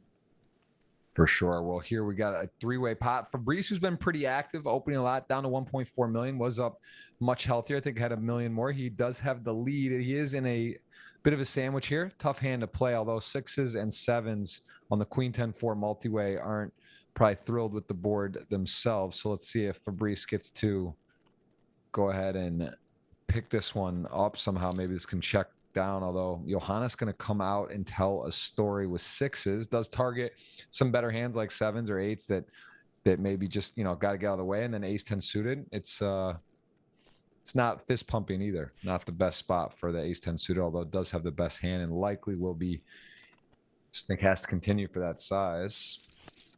Yeah, it's interesting. I wonder if he thinks that Fabrice is going to be betting this flop like very honest, I guess. And if that's the case, then you probably see a lot more betting with these kind of hands. But yeah, again, that's something. Yeah, again, see, these are the spots that I try to think a lot about in poker, where I'm always like from Johannes's standpoint, like what bluffs, like where do we start finding bluffs here? And then check call flop lead turn for the pretty big size too. It becomes quite hard to find hands that are going to be bluffing. And I think, one of the things we've seen from solver poker is like, it kind of supports that idea that you won't see too many lines where it's hard to find bluffs. And when you look at the solver and those spots where it is hard to find bluffs, they're always like, they're not intuitive, but they're there. You'll see like small pairs and, some random like stuff. And that stuff's always hard to keep track of for me. Jeff, I'm going to step out for one quick second. I'll be right back. Okay, sounds good. Well, we got deuces under the gun, going to open. And as we see Fabrice pair the six, although again, range favor Ramiro here. Gonna just have stronger hands, of course, with the under the gun opening, and he is gonna go for a big bet and put a lot of pressure on a 6 or a 10. Even a weak queen isn't gonna feel great. So a nice hand from Ramiro, and just showing us that he's got gears. He's got a wide game plan, and here we are gonna see a couple of real hands kind of collide. Although look at ace king, king jack. I mean, I guess Fabrice could have a bit of a tough spot, right? Where it's an all-in, it's full to him. There's only one player behind. He could get in a bit of trouble, although he may just want to get out of the way with the big stack behind him, and it's not a bounty tournament, just decides to get out of the way. So he doesn't think long about it. He actually does fold relatively quickly, and he would have gotten some bad news if he had called, as Ramiro would have come in behind. As it stands, ace king. Guys showing it down, and diamond free roll for Pavel. No sweat though. Going to chop it up, and we will continue on 8-handed. Thank you for joining us. Let us know in the world you're watching. We are from the hands up giveaway perspective. I put mine 10 of hearts, 10 of diamonds. Should ask Andrew what it is. You got to put there got to put that in. Hope you guys are having an amazing time. It's always a pleasure to be here. And again, get Andrew Moreno, one of the top players in the world. He's kind of up and comer in the last few years, but his results are super impressive. I mean, he really does. If you take a look what he's done live in poker, it's wild. As we see Queen 4 suited shove and gets the fold from Jack 4 suited. The man just seems to have all the right timing. Things are just, he knows where to push. People have like modest hands they can't call. He just has got moves, and he's got 4.3 million. He's kind of, I don't want to say a clinic, but it does feel that way. He really has sort of got some favorable flops, favorable spots, but he's creating his own luck. He's creating spots. He's opening wide. He's 3-betting light, and he's really putting people to the test here, and he is separating. It's so hard to separate in these tournaments. People aren't really afraid. I don't want to say disregard ICM, but there's people that are very accomplished. They're playing to win. They want the title. They want the money. And it's rare to see someone just sort of like run over a table, but we are in the process of seeing that right now. I'd say Ramiro's got a mild run over going. We still are 8-handed, not that many super short stacks, but he has separated himself. Yeah, I mean, even this fold on the button here is kind of like running over the table in a way. Like the big blind picks up a hand and he just folds the button. Big blind's like, great, okay.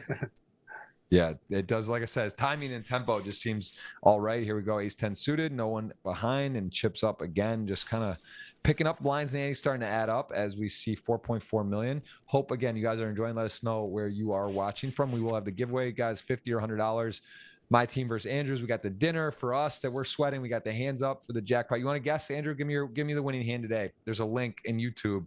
If you click, you can be eligible for a jackpot. It's a progressive, and it did hit a few weeks ago, so it's not at its peak, but it is fun. You can guess the exact suits. It's hard. You got to get the right suits in hand. So tell the winning hand today.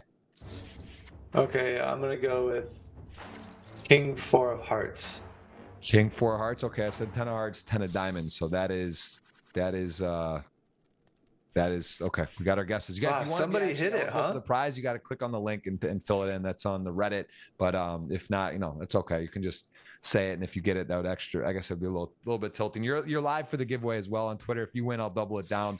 I saw you retweet that. Thank you. And we are going to be still here 8-handed, and Pavel with the ace-8 off, late position. We've seen. I think it's time to die.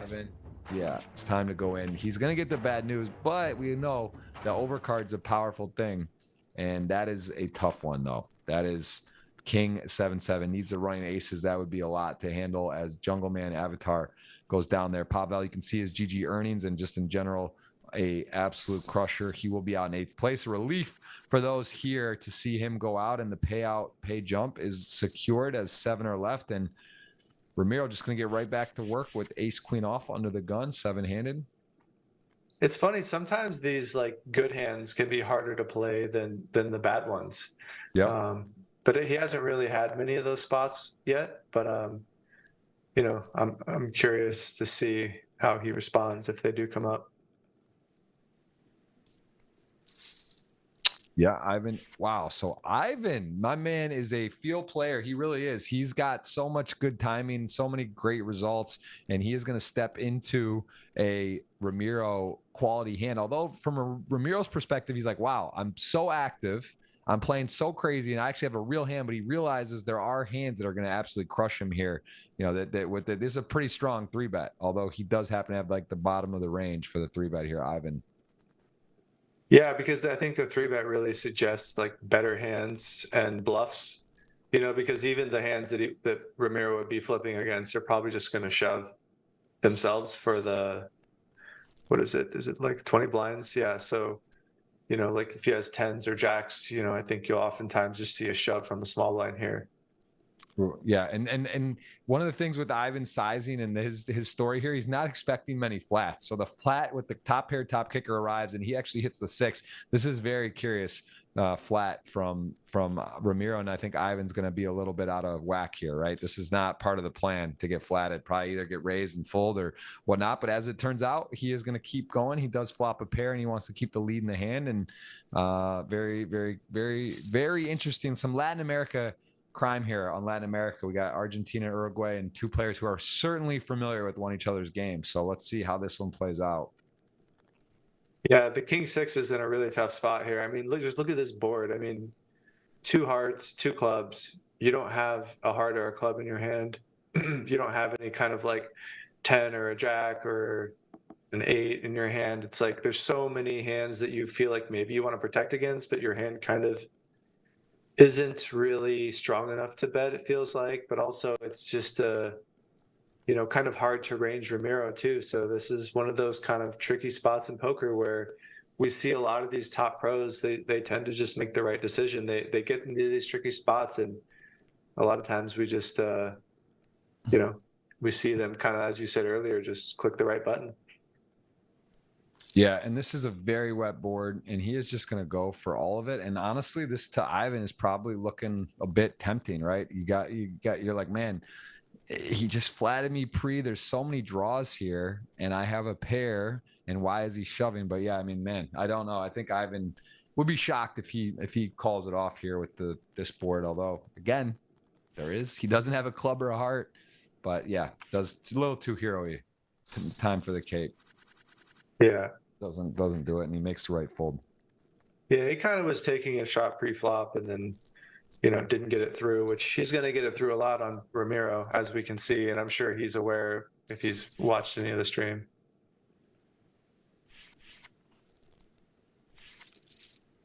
Yeah. Well, I mean, Ramiro 4.7. He's just sort of running with it. It is one of those days. It just looks clean. Looks like he's going to have a field day. But again, we've seen it so many times. How many times, Andrew, have you been shorter at a final table and you come to win it, or you're one of the big stacks and you don't take top 3? So there's no guarantees. That's what's part of the fun, to play it out and see the strategy that is used here as king queen off, kind of in a spot of shover or min raise. I think that you see different strategies used on these stack sizes, but this is kind of like late position. I don't know. I think you just want to commit here and go put it all in. Yeah, I think, and you see that so much more these days too. The committing raise, with the idea that two people come in behind you for all in, and you fold. Yeah, I want to ask you: is there a formula to that? Is there a science on the size there? Like why 2.8, not 280 or 340, or does it not really matter? You're sort of the principle of, yes, two people going behind me, then I get out of the way. But, it seems like you'd want to preserve a little bit more stack, if that makes sense, than less. But what is the thought process on that when you're like all in, but not all in, but committal?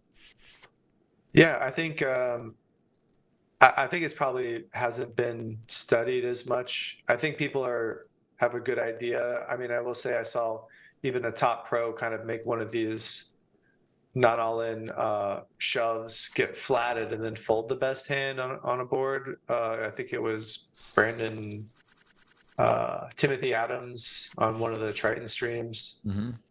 So it's tough. Like even a lot of these guys, like, they make these kind of like half shoves or whatever, get flatted by the big blind. You have to really kind of know what you're doing. And I would say a player as great as Timothy Adams, if he's making a mistake in that spot, like there's probably a lot that we don't know about these kind of like half stack raises and stuff, or people are still figuring it out. Right. Yeah, that's a good point. It's a really good point. Yeah, that was as we were talking about. Ramiro does get the aces. He hasn't really had a lot of hands. He's been aggressive. He gets the spot. And cheers to Fabrice, who some players might just freak out there, right? Or just be like, man, I can't believe he's raised me. I have sevens. I'm all in. There's short stacks. Blah blah blah. He does just sort of stick to the plan and gets out of the way. And Ramiro's up to 5 million. It just seems like the graph. If we could get a chip graph for today, I mean, Ramiro's just had a absolute joy of a day for himself so far. And Ivan here getting those tricky hands. The queen jack suited, the ace jack offs, the lower pairs. He's getting kind of put to the test here. Do I king queen off? Do I shove? Now is it a raise? Is my stack? Am I able to play? Do I have some raise folds here? And he does go for the basically commit all in effectively. And ace-7 of hearts gets to fold. So that's a good result for Ivan. So Jeff, I have a question actually. So the sevens hand from Fabrice, he got 3-bet by the big stack on the button. You said some players freak out. I'm kind of the freak out guy a little bit. Me too. Yeah, I was going to ask, are you how do you respond in that I'm like situation? the too tight player. I play very tight in a lot of spots. Then yeah, I'm just willing to, rip it all on the line and there. I don't know. That would have been a tough one for me to, it just felt like you're getting messed with there, right? It just felt like, how's this guy how could he have a hand? Really? He's a chip leader. He's playing everything. He's opening 5-8 off. He's 3-betting this. Like I just going to get it through. And then you got your 20%. You're either doubled up or you're on your bicycle talking to your wife and he was you just tell him, yeah, she was aggressive all day. I'm telling you that's when you have the wife and the kid, though, you find the fold. I think that can happen. And here we go. King 3 suited runs into aces. Johannes, can he do it? And wow, that is what a quite a board, as the ace needs some help. A 6 would be quite a card. And Ivan Luca, ladies and gentlemen, just steps into it, gets rewarded, holds, and now Johannes back where he was, about 500,000. He worked hard. He was gonna have 2.2 and lose a player, and now, hey, not fair and love war in poker. This is a absolutely ridiculous run out there as the threes go and come out. So Ivan Luca now back up into a healthy spot. I missed it for a second. Was it a limp in his shove, I guess, or did he just? It was a call. It was an open in the big, small, and then shove in the big. Okay, yeah. Wow, I missed that. That was quite a board. Quite a board. Yeah, that was lucky for Johannes. I mean, that's the thing about poker too. Like, if I'm sure anyone watching the stream has played a decent amount of poker, and you feel like you played so good and you kind of chipped up and you feel like you were the short. Now you have a chance to win the tournament, and then you get aces all in and then you lose and you're right back to where you started and you're the short stack. It's like, it's such an emotional game. And these guys are top pros. I'm sure they feel it, obviously, even though it appears that they don't sometimes when you watch a stream or whatever.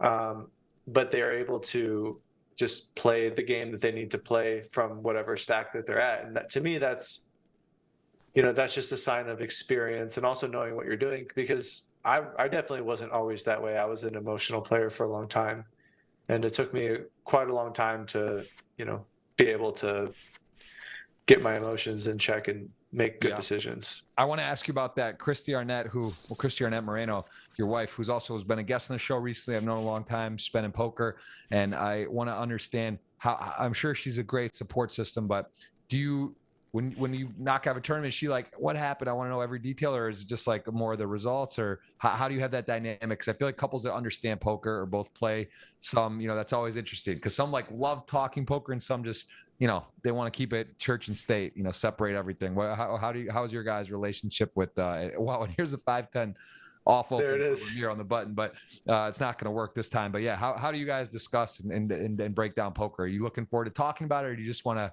move on to other stuff when you're away from the table? It's funny because I'm just picturing in my head, basically what it is I walk into the room, and she's like, she'll give me a little kind of side eye and just kind of gauge the situation. And she's like, how's it going? Kind of leave the ball in my court. I know what she's asking. She's saying, do you want to tell me how you played today, or how you busted, or how you're feeling? And I'll be like, I'm good. What are we having for dinner? And she's like, okay, so we're not going to talk about that. Or I'll be like, oh, I think I played well today, and whatever. Yeah.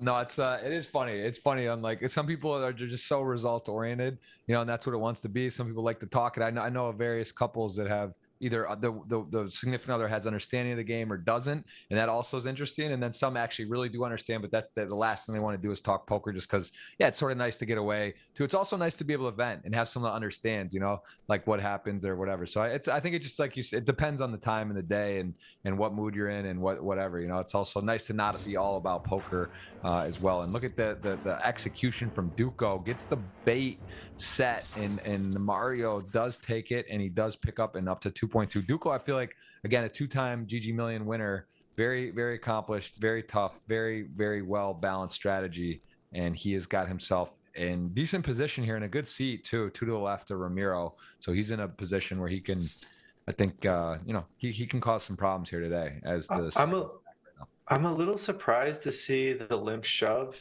I'd have to look at the stacks again, but I would think that Duco would want to do a lot of limp, non all-in raising there, just because I think Mario's just going to be really polar and just have his bluffs and then his value, and you kind of want to give him a chance to, he's not going to raise with a hand like 8-9 suited and then at that stack depth and then just put himself in a spot where he's going to get limp shoved on a lot like he did. So. Yeah.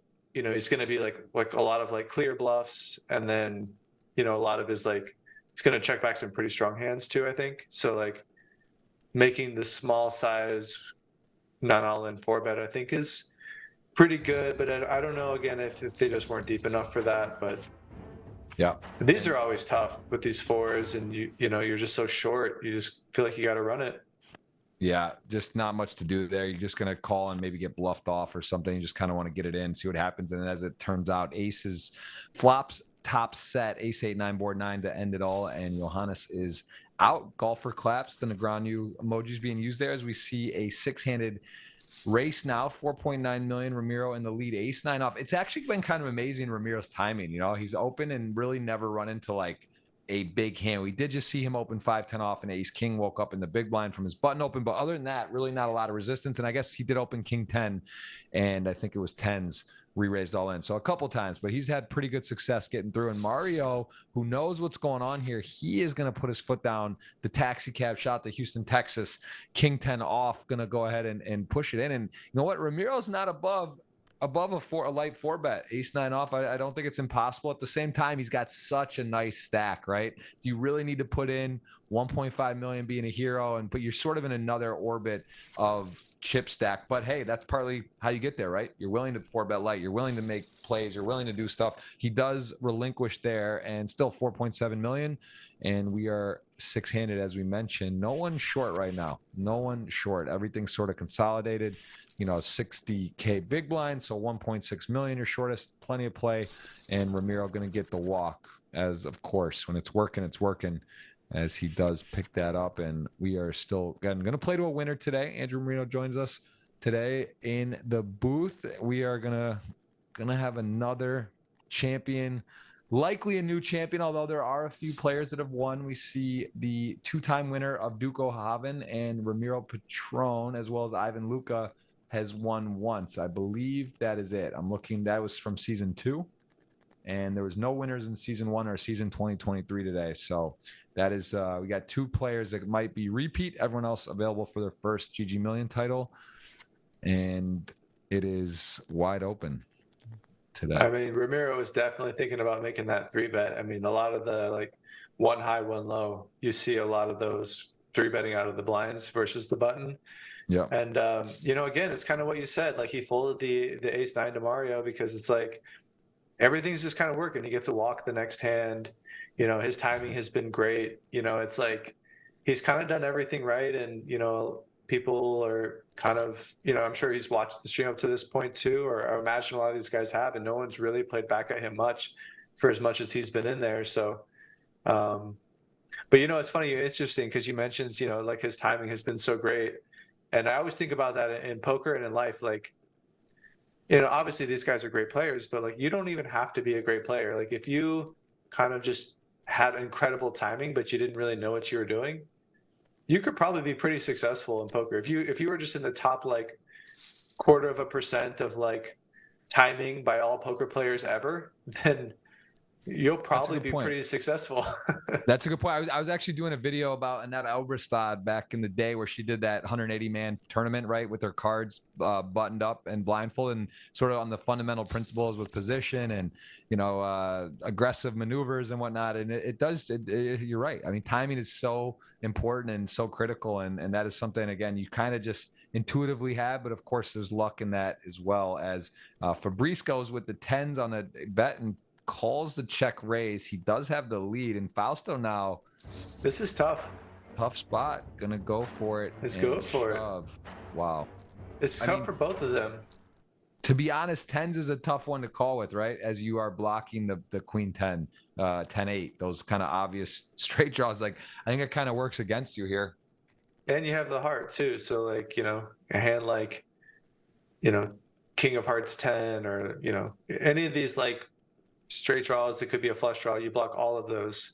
Yep. So you're really hoping to see as the bluff a hand like 8-7, and you know 8-7 is just, I don't know if 8-7 goes for it in the same way. Queen 10 has the overcard, you know, so it feels a little bit like it has going to have some more equity. 8-7 is like kind of, it is a bit tougher. So yeah, I think it was a well played hand by both, but I don't know, man. Those are tough. Fausto pulls the trigger there on the turn. It's hard to do. You know, the SPR is super low. You know, like it's, you know, you're going to get called there a lot. When you do get called, like your equity is not that great. but he goes for it and it works out. It's I love the goes. raise here to 3x your chip leader. You have such a big hand. It just kind of looks weaker, you know. It's like, oh yeah, I'm just going for it. He does push it up, and you know that he's got moves. This guy Ramiro's got moves. He does 3x, doesn't get a bite there from the blinds, but he is back up to 5 million right about that. Fausto with the real hand on the button, queen jack suited, gonna run into a tier one, you know, ace king, almost tier one, ace king offsuit. One of the best hands you could have. And the limp is interesting because this may invite the call when he gets popped for like a 4x to 320 or so. You know, it's sort of one of those ones where he's saying, I don't want to raise, get blown off. And let's see what Duco goes with. Yeah, I was just so I've been working with recently with Nick Petrangelo, and I was talking to him about some of this button limping stuff. Again, this isn't an ICM, but you know, we see a lot of it in a lot of the solvers, and yeah, from what I understand and what it sounds like is that most of the time you won't really see the limping strategy be effective when the stacks are not symmetrical. So I think most of the study that people do, you're looking at like, everyone has like 12 blinds or 10 blinds or 15 blinds, and then it's suggesting a lot of limping. But when you change the stacks, a lot of the limping goes away. I don't know about if that's true for ICM.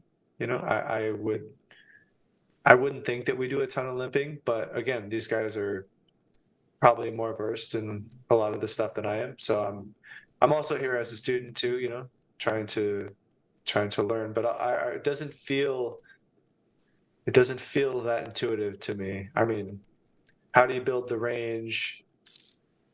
It's interesting. Yeah, I'll be curious to look at that after and see what I find.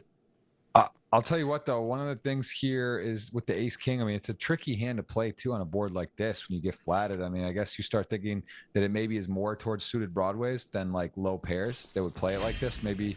But as it turns out, the ace king falls through, takes it down. We got a mystery hand, and Ramiro, man, he is a card rack at the moment. 2 kings, open up standard stuff. Take it from here. Let's see when we get some resistance what to do. It looks like we're gonna have some situations here as it is a open and kings for Ramiro, and we'll have Andrew play this hand for us as we will get, I'm sure, must be some action. There it is, the button flat.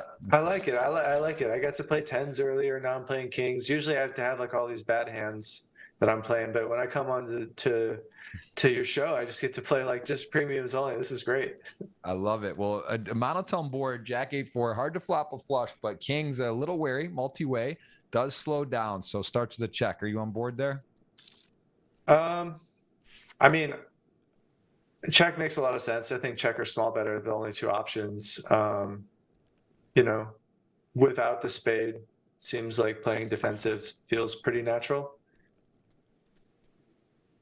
Deuce of diamonds, so 600 in the middle. King's still over pair to the board.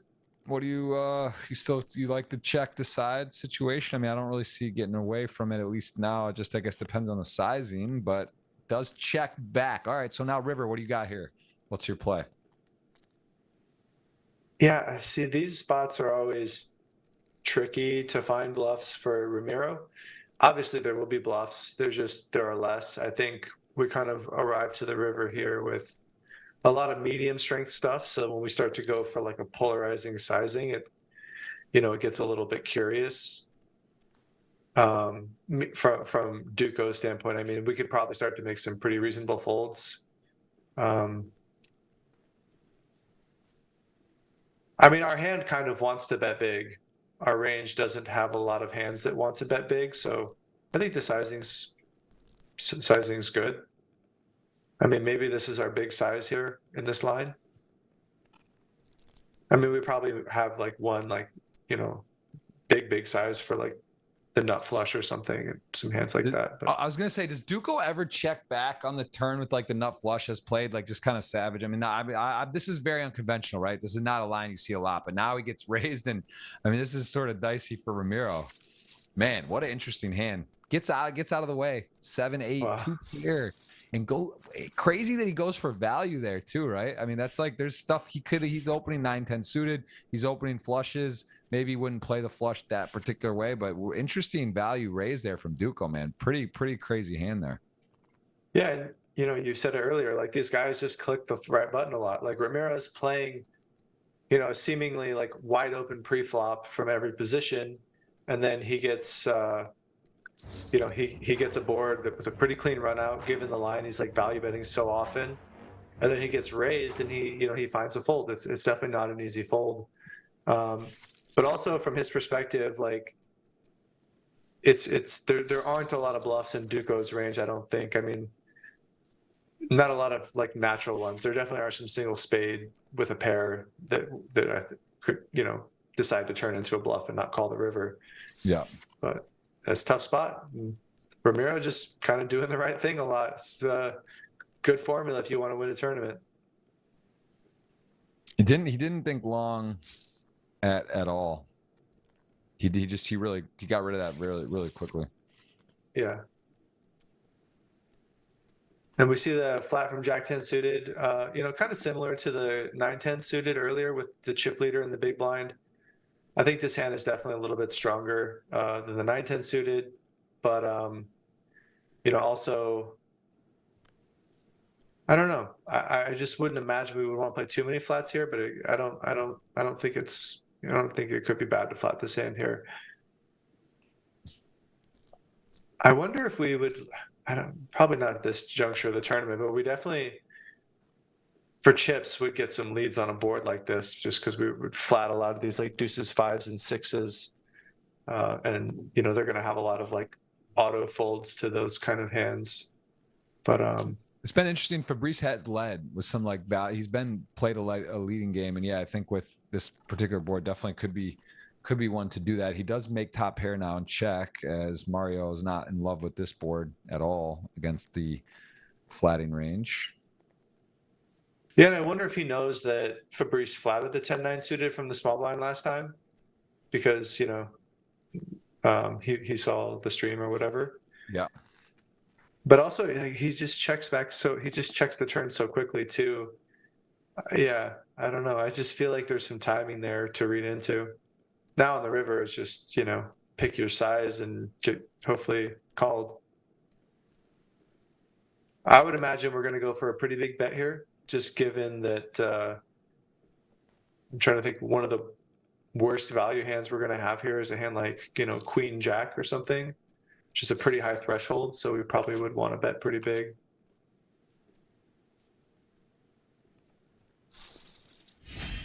I guess you could bet a hand like 10x on the river too.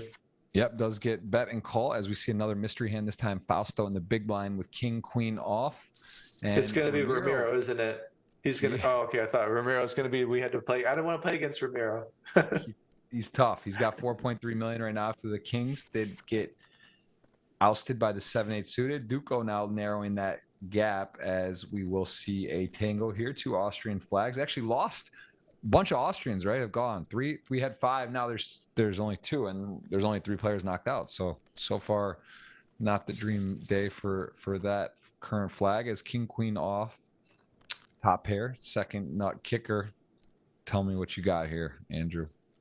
Yeah, I think we definitely have a decision pre-flop on sub 20 here with king queen off, like versus what is that, hijack. Definitely tempting to shove here. I think the offsuit king queen, like I would mostly shove it for chips.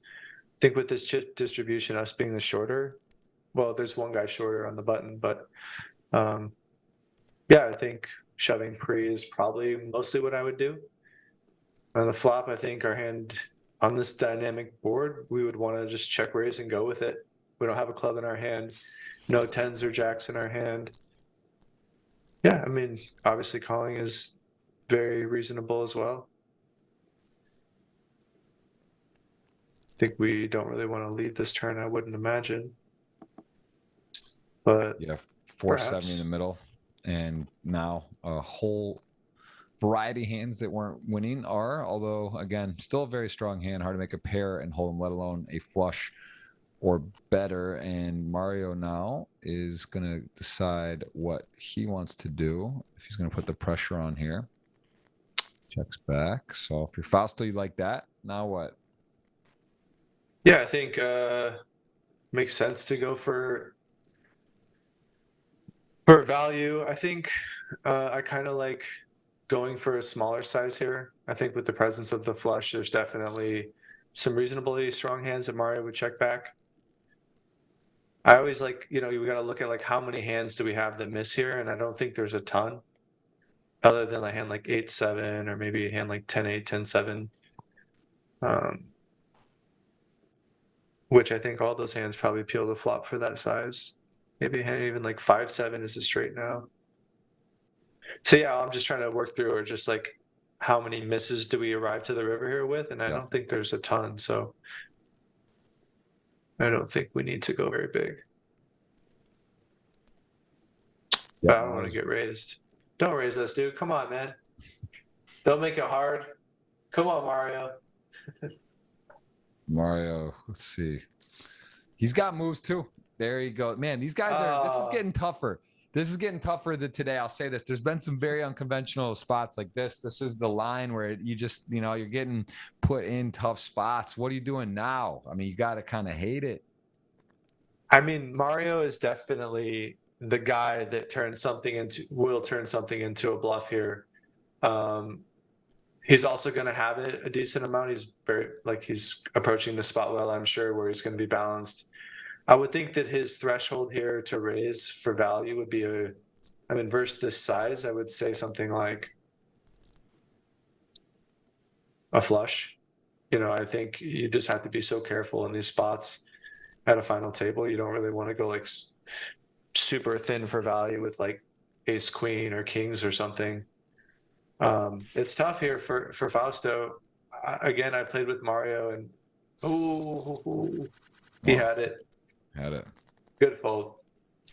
Nice fold. Set of sixes. Tricky. Checks back, and then what? Maybe just realizing the flush can beat him, but then with the sizing on the river, does he just decide that his hand's too good, or he's just trapping kind of the whole way? I mean, yeah, I guess that makes sense. I was thinking initially that a flush should be the minimum kind of requirement for value, but obviously that hand makes a ton of sense, or a set does. Don't want to get check raised on the turn. Willing to play a river in position makes a lot of sense. Well, Ivan, who did hit that magical 3-3 with the king 3 of clubs versus aces, now gets a real hand. And Ramiro, who's been taking so many spots, ace 8 off, not going to tango there, going to fold as Mario with some newfound chips, 2.4 million, jack 10 off, closing the action. We saw jack 10 fold multi-way. This time closing it does call. It was a little different player. I think Duco might have folded jack 10 off in a 3. It was 2 other players in the hand. This time, again, closing, different scenario, different situation, different stack size. Checks back. Kings don't love the flop, but does have a check mark on the hand as long as they get to a river. And I don't know if this particular board with jack 10 off is the time to start attacking. So Ivan may just get to show this one down. This is interesting too. Like, just from a poker standpoint, just thinking about it for Mario, it's like really hard to find many hands that want to stab the turn as a bluff. I mean, there's like the 6-5 and like maybe some hands that have a 5 or a 3 in them that are suited. Yeah. But it's a rainbow board. It's so disconnected. I think we just end up seeing so much here. Like, people just play so honest on the turn here and just like wind up not bluffing, just like trying to like show down something weak. On the river, though, is a different story. It's definitely a tough spot for Ivan now. Is it Luca or Ivan? What's it? He's got kind of like 2 first names. I go Ivan. Ivan Luca is his name. Okay. Call him, but.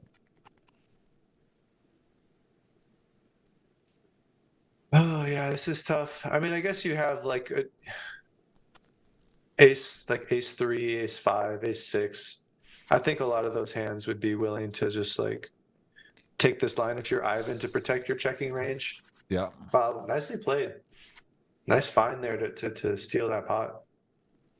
That really is an impressive bluff. I mean, that's like Ivan just gonna, like, so many times that hand's just like chalk, get to a river, right? The bad flop, you're like, all right, I didn't get to get value, but I win, and then you see Mario turn into a W there. And again, Ivan, so I don't want to say sticky, but just so tough, right? He's so aware and alert, and not a guy you're gonna just like You got to be ready to bluff there because you know he's going to make the right decision so often. So well played. And here he goes with a call, and Ramiro strikes lightning, although no top pair. I mean, it's a pretty massive flop, although the opponent doesn't flop a pair. So ace four just was in the lead and still is, but now a crushing in the lead, and see what he comes with. Maybe a very small bet.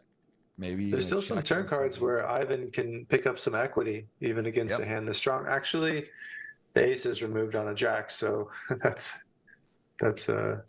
something too. You know, just the other hand. Well, I guess we can finish this hand. I just had a thought about the other hand. It was interesting, but could he ever check definitely here too? Is that possible? Just with the 2 overs to the 10, and thinking that this range, this player's so wide, and so raising everything that king queen, could he turn a jack? Could go with it. He does go for it. I just interesting spot. Yeah. It just feels right. And this is talk about bad timing. I mean, that was just right into the absolute, like, essentially the nuts. Yeah, I don't know if he's going to go for a turn bet. I think you really want to target like the chip leader open here and c bet, which is just going to have a lot of hands that bet fold, and then when they don't, you're hoping for the ace, well, the jack, the king, the queen, potentially a 9, something to give you more equity. When none of that arrives and he doesn't fold, it seems like it's time to just wave the flag. Ooh, the little 125, like, those are so annoying to fold to when you just check raise the flop. I was just gonna say, like, he's getting a price to try to make a pair all of a sudden.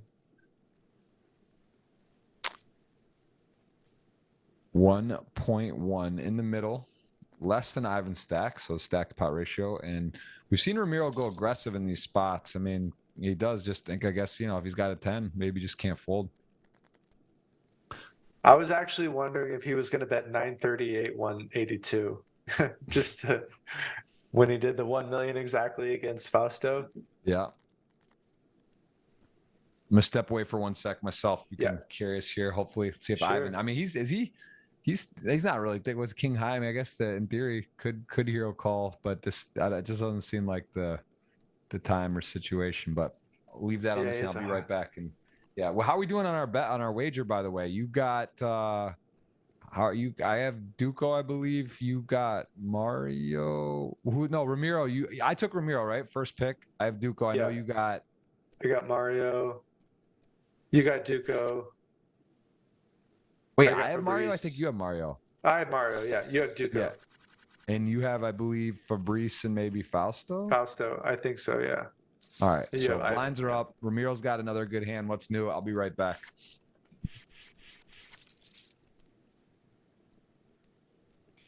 Yeah, these final tables are always so much fun to watch. I watch a ton of these on my own. I just like pull them up and watch. I think they're really great to study. You just get some of the top poker minds in the world playing, and you get to see all of their cards. It's I think more people should probably watch them than they do, and try to learn a little bit of poker strategy, because you can see what a lot of these guys are doing, and it's not like you're watching WSOP coverage where somebody's gonna make a play or take a line and you think like, oh, that's interesting, maybe I should study that or think about that, because a lot of times they're recreational players. But at this level, you can pretty much assume that anybody that's at this final table is a very studied player or a professional, and you can infer a lot from what they're doing. And Ramiro, queen 6 off on the button. He's had absolutely nothing on the button, and Duco has had a big hand every time. He folded the first one, and he's gonna get the bad news here in a second, in the form of, I think, probably like 650K, if I had to guess, somewhere in that range, maybe 700K. I would be shocked to see a shove here. It's just kind of too much hand, in my opinion, to shove against a chip leader open. And this is kind of one of those spots where, like, Ramiro, if he had, like a suited ace or a suited king or, something like that, he might consider going for like a crazy bluff, thinking that Duco is really polar and is going to have a lot of bluffs there. But he just had some cheese, so he folded. Yeah, small blind here. Duco seems to get a lot of hands when Ramiro enters the pot. So um, it's been out of position every time too, which is not ideal against the chip leader, but his hands are just having too much equity to fold.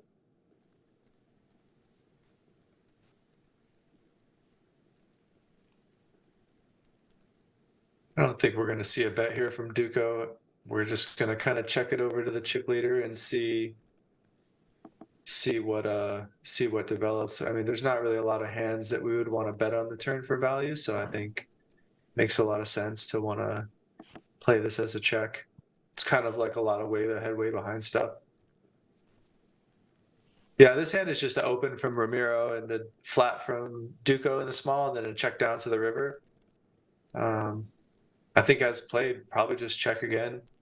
I don't know if you really want to bet here and try to get called from a hand like queen high. I mean, we could bet though, because we were going to have a decent amount of like 5s, 6s, and 7s and 8s and stuff like that, where like we could expect to get bluff caught a decent amount.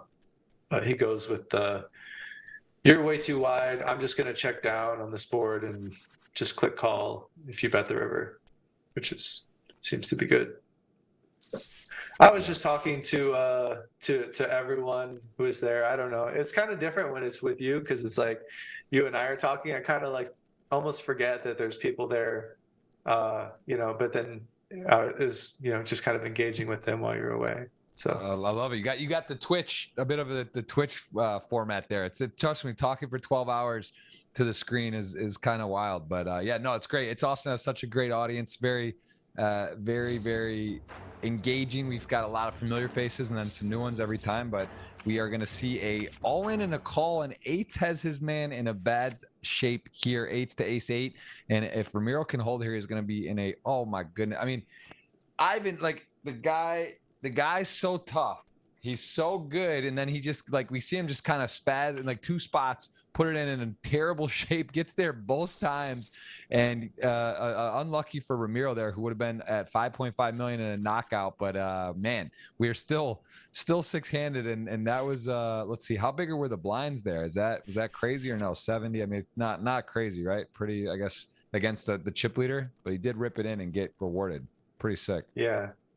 Those can often feel like, you're at the final table, you've really VPIP'd in a meaningful way like 3 times. You 3-bet and you got it in really bad twice pre-flop, and then you check raised a 10-4-4 board and got like called and then folded to like 10% pot or whatever, 15% pot on the turn. And then it can be hard for your confidence. Obviously, he's a great player and he's run into bad situations, but it definitely can affect your mental state for sure.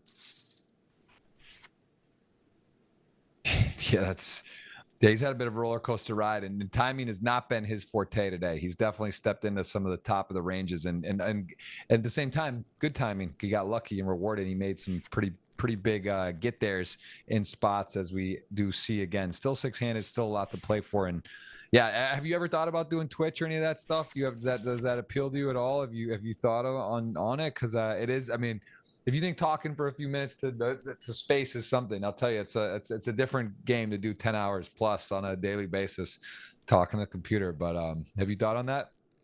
Well, I mean, I had thought about it at a time, but then I meet guys like Jeff Gross and Christy Arnett and all these other like poker personalities out there, and there's just this kind of like natural nature. Or also, I'm sure a lot of it is developed. I know you've been in this game for a long time, and in my mind, I kind of like leave it to the experts in a way. I think I'm more like to myself in a lot of ways, like are private, I would say. But also my personality doesn't really lend itself to, like speaking in front of others is kind of like a somewhat like scary thing for me, I guess, I'm sure it is for you, but in a lot of other, of these personalities, but you guys have worked on it for so long that it's kind of like, you're just in there and you got well, it. you also now, I mean, you've dominated live, and you've got to start a family, so it's also that. I think that's I mean, I haven't been streaming on Twitch. I love ace queen. So we're gonna see 2 flush draws here, effectively, with both suited premium holdings for a potential knockout. The ace queen diamonds does have the slight lead for a sweat, but we're not going to get to see that. That'll be a chop. But yeah, I mean, it's also like the Twitch thing is great. It's fun, but it's also, I think, a certain period of time, right? It's hard to have a family. Also, be in the U.S., as you mentioned, you're limited to online. It'd be one thing if you're living where you can play a full schedule on GG or some of these other sites that make it a little more, better. It's like to move your whole family or go somewhere to stream online poker and all day long is it's definitely tough. And that's something like I said, I have a 4-year-old and a 6-month-old, and not something I've been doing for the last few years. And it definitely is a lot harder to do that and to be in the U.S. Right? That's a lot of things sort of stacked against making that make sense. But so I love about this show and podcasting, right? Can do the podcast anytime, anywhere. And the show, it's like, don't have to, I can be in the US, and it's amazing, and it's high level stuff, and it's fun. And that is it's cool. It's cool to do. And yeah, I hope to have you on. I'm glad you came on. I'm glad you were interested in coming on. That we never really gotten to connect or talk, so it's nice to get to know you a little better and get to see how your poker mind works as well. So that's always interesting. That's one of the, again, I told you before the show, you're one of the ones I've sort of followed. I'm like, man, it's so impressive, the runs you've been having. And can you share a little bit on that? Is there any particular course or courses or a aha moment you had within tournaments to kind of make it click to have sort of these successful runs? Yeah. So about 2.5 years ago, I started working with Chris Brewer, who was someone I knew kind of adjacent in poker, and just approached him about getting coached. And we worked out a deal. And I would say, like, pretty quickly after working with him, I had a couple of like really big aha moments of just like highlighting ways that I was thinking about poker that just weren't good, for lack of a better way of saying it. And I think, yeah, he was a great coach and somebody that I consider a friend, and was a big part of my kind of having success over that time. So I think also I would say, like, just working hard. I know a lot of people work hard in poker, but it really is one of those kind of games where if you're willing to just sit there and put in the work, do the stuff that no one else wants to do, then you will see benefit over the long term. And you may not see it right away. And having a coach is also really great for that, because you get to get that confirmation. But For sure. looks like we're gonna see the classic coin flip. It is important. These are the ones that matter a lot. Million in the middle, a lot of money at stake here today. Ace Jack tens in the lead through the flop. Duco is going to fade the turn. He's got one more to come. That old 6 outs twice, about 14%. Can he do it? And it is non-paint, non-ace. That's a 3 across. That is going to be GG for Fausto, as he is another Austrian down. 5 came, 1 remain, 5 left. So it is up to Mario for Team Austria today. No Brazilians present. That's almost never happened as well. And again, we are with 2 champions, 2 two-time winners, Duco and Ramiro, both with the chip lead. These guys may know a thing or two about closing out the GG Million. They have found their way to number 1 and 2 in the position right now. Duco now in the lead, and he's going to kick up with the 5s. And Fabrice very short as well. So I mean, we're moving now. We're definitely moving. Going to queue up the giveaway for you. Going to be $50 or $100. We'll hit the thumbs up if you're enjoying the show today, and then that second part will be a keyword, which I will drop in shortly once we get to 4-handed. We'll put that in. We got an all in again. It's moving. Queen 10 4s. Fabrice needs to hold against the 2 overs.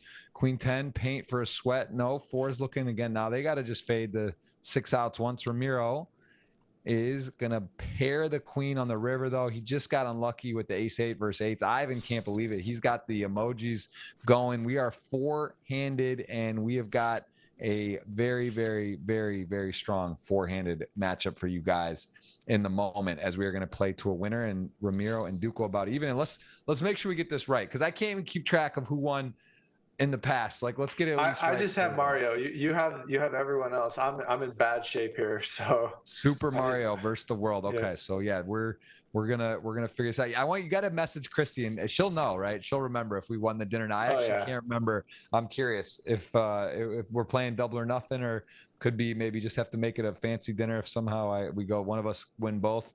But yeah, we'll figure that out. And at home, that means that you're in good shape for 100. Because if one of my players win, it's 100. If one of Andrew's win, it's 50. Hit the thumbs up. I'm gonna queue up the giveaway here in a second. We're still fairly deep stacked four-handed, so I'll wait a second before we start getting all the spam for the giveaway in the chat. But again, appreciate you watching. We got some Latin America rooting. We got a wide, diverse group here today. 1,100 people watching. Appreciate you guys being here.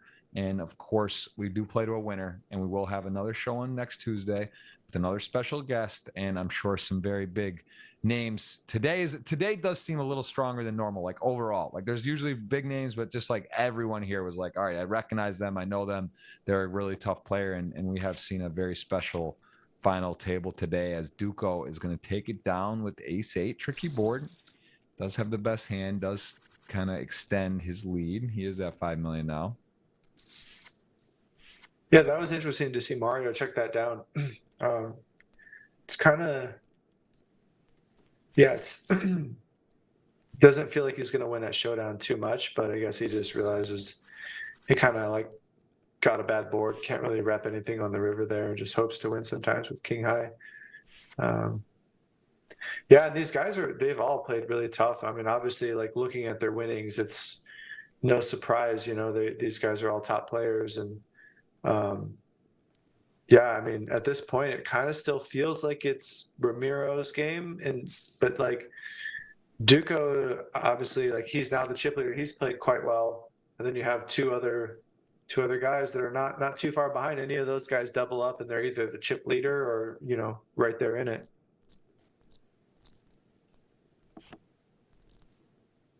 So this was a limp spot, right? Limp check, yeah. Yeah, 174 in the middle, and two pretty premium hands. I mean, King Jack suited is in phenomenal shape, although 7 does pair here, and Ramiro might want to get into the protection line here. He does bet, and Ivan, I mean, he's got a lot of hand here. Got a lot of hand. King Jack, top pair, second nut kicker, flush draw. Does he ever want to play a koi, or does he want to start putting a little money in? Target a 7 or clubs, some straight draws out there. There's a lot going on. He does just call, does make the flush. Second nuts. Checks it. He's just going to check this back right away. Yeah, I don't know. I mean, I think he's just proceeding. Ramiro is just going to be kind of over bluffing or just being super, super loose, which the chip leader does get to be. It's kind of hard for the chip leader to over bluff in a lot of situations. So he's just kind of hoping to catch some EV from a lot of hands that are going to fold to the turn bet. But as we can see, like check raising the turn would have actually been pretty good, or just himself going for like a pot size bet on the turn would have been nice. But you know, that's the benefit of being able to see the cards. Yeah, I'm curious to see how Duco and Ramiro are going to clash, because with these two really big stacks seated right next to each other, you know, oftentimes you see the two big stacks kind of stay out of each other's way, but Ramiro doesn't really. We'll see if he's going to kind of approach that mindset, because he hasn't really shown that he wants to play like that up to this point.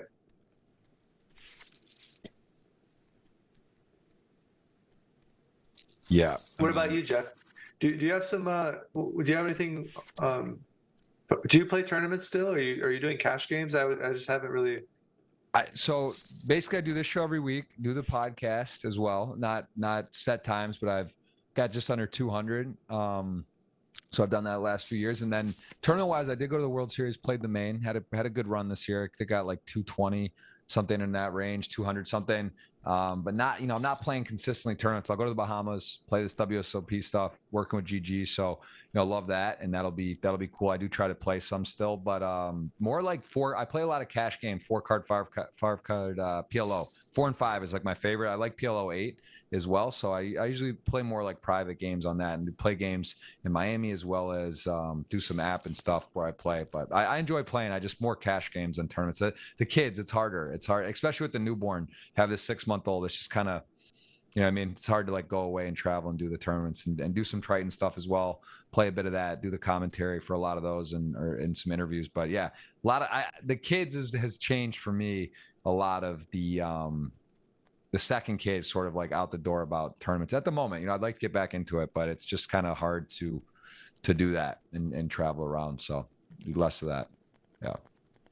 I love it though. I love the play. Yeah. I'm right there with you with the kids thing. You know, I've been playing quite a bit less than I have been. And yeah, it's been great. You know, honestly, playing is kind of a treat for me now, which has been a lot of fun. And also doing something like this is a treat for me in a way. So, you know, she's out there like taking care of the baby and I'm in here talking about poker, hanging out with some friends. This is great. Yeah, no, it is. It's fun. It is. Poker's amazing. It's such an amazing game. I love it. I love it. I think it's just such a cool game. It's got so many metaphors for life, and it's just fun. You know, it's a fun game where there's a perfect kind of skill, but some luck, and yeah, just does a lot. And I'll tell you who's got some moxie is Duco. This guy, Queen 8, scary board, key card, has a pair. Probably thinks he's bluffing here, right? I mean, he actually does have the best hands. And 10-6 does have a double gutter, right? Is a queen or a 7.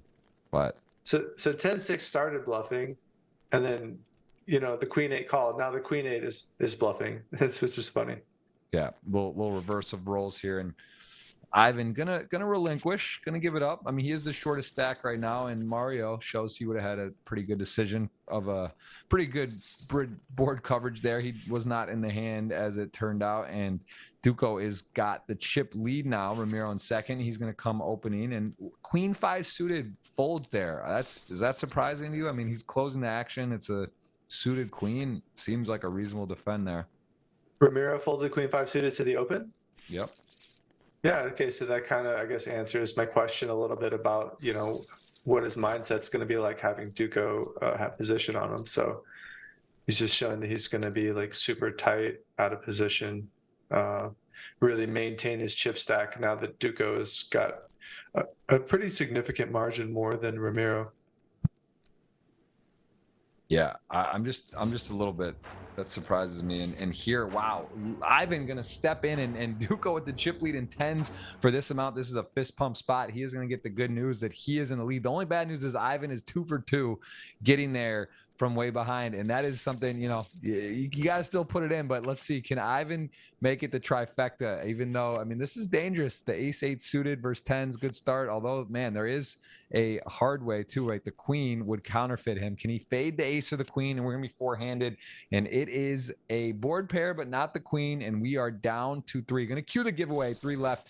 Gonna be a chance for $50 or $100. And now you got 1 versus 2. It's 4 and 7, 6, 10.7 to 2 million. So you're an underdog for the dinner, but it's not over yet. And the giveaway is looking good for 100, but again, not over yet. $50 if Mario wins, 100 if one of the other 2 players wins. Hit the thumbs up. And here is the keyword going to be GGPoker Andrew, and then type in your GGPoker username. If you are in a jurisdiction that you don't have one, gift it to a friend. Split it with a friend or something that does have. I'm sure if you're on here, either you have a GGPoker account or a friend does. So good luck to you in the giveaway. That giveaway is live. Also, I'll put the link for the tweet. $50 cash coming out from me from the pin tweet on Jeff Gross Poker as well. And of course, the hands up that was earlier. That is also eligible for you to guess the winning hand today in the thing. So there it is. Keyword 50 or 100. Giveaway. This is an interesting board here.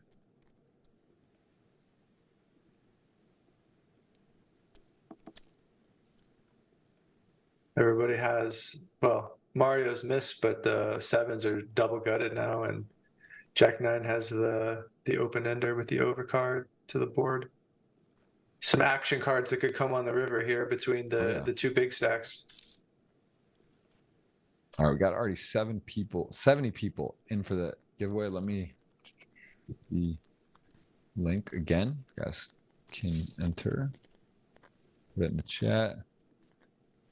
7's gonna call here. Duco gonna take a peek. Gutter, yeah. And wow, gets a nice looking card there for the board. This is going to be really tempting for Ramiro to not bluff. I don't know. I think we're going to see like a pretty big bet here. It's just like you have so many hands here from the big blind that just make really strong hands here, and you've arrived to the river here with no club in your hand. Obviously, you block some of the straight draws that Duco could have, but Yeah. Yeah, you're right. I mean, just kind of set up basically one of the perfect hands to bluff, and he did go for a big bet and ran into literally just top of range there for Duco. Ace-2 suited versus Ace-7. Mario watching the fireworks. He's in third, but he sees sort of chips flying. Maybe you look at the pay jumps, 168, 215, 275. That's what's available to play for. And Ace-7 and Ace-2 suited as Ace-7 in the lead. Ace-2 suited does flop nut flush draw. All right, the giveaways are rolling. People are involved right now. You can see the keyword, it's there, and we are going to make a nut flush if you're Ramiro. Going to keep betting, and Duco Ace-7 off. It is blind on blind, wide range. There are hands he beats. He is drawing dead as the river arrives, and Ace-2 suited is the nut flush. Let's see what he comes with. Ramiro seems to be a big bet player. He likes to bet, spots where he can find pot over bet spots. He likes to go for big ones, especially here. Does go for the full pot. And, if you're Duco, it's worth a consideration. Yeah, you would really be expecting just to like bluff catch against a lot of the like missed straight draws, which would be a hand like Jack 10 or 9-10 with the spade or something like that. But I would be surprised to see a call here still. But these guys, they have the bluffs. Like, you got to call these hands sometimes. Yeah, I mean, it's not unreasonable.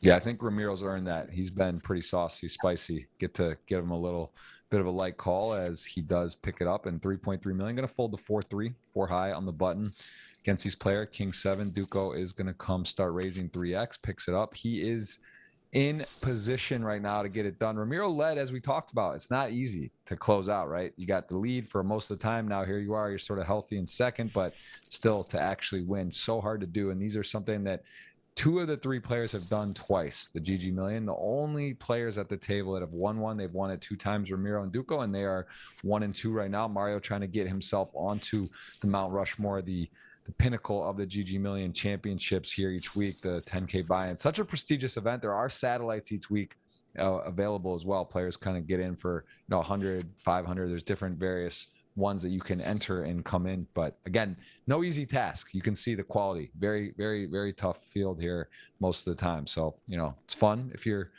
up and coming to take a shot, but, realize you're not going to get a cakewalk here. Guys are putting to the test, guys and girls at all different parts of the tournament. Very, very prestigious field. And Ramiro's really got a tough job cut out for him to win this tournament now, because he has the chip leader on his left, and he's just gonna probably get grinded down a bit now that he has a more significant lead over Mario. So he's really incentivized to be pretty passive against Duco. And if Mario doubles up, for example, then it becomes a more like, let's just play our hands normal situation for Ramiro. But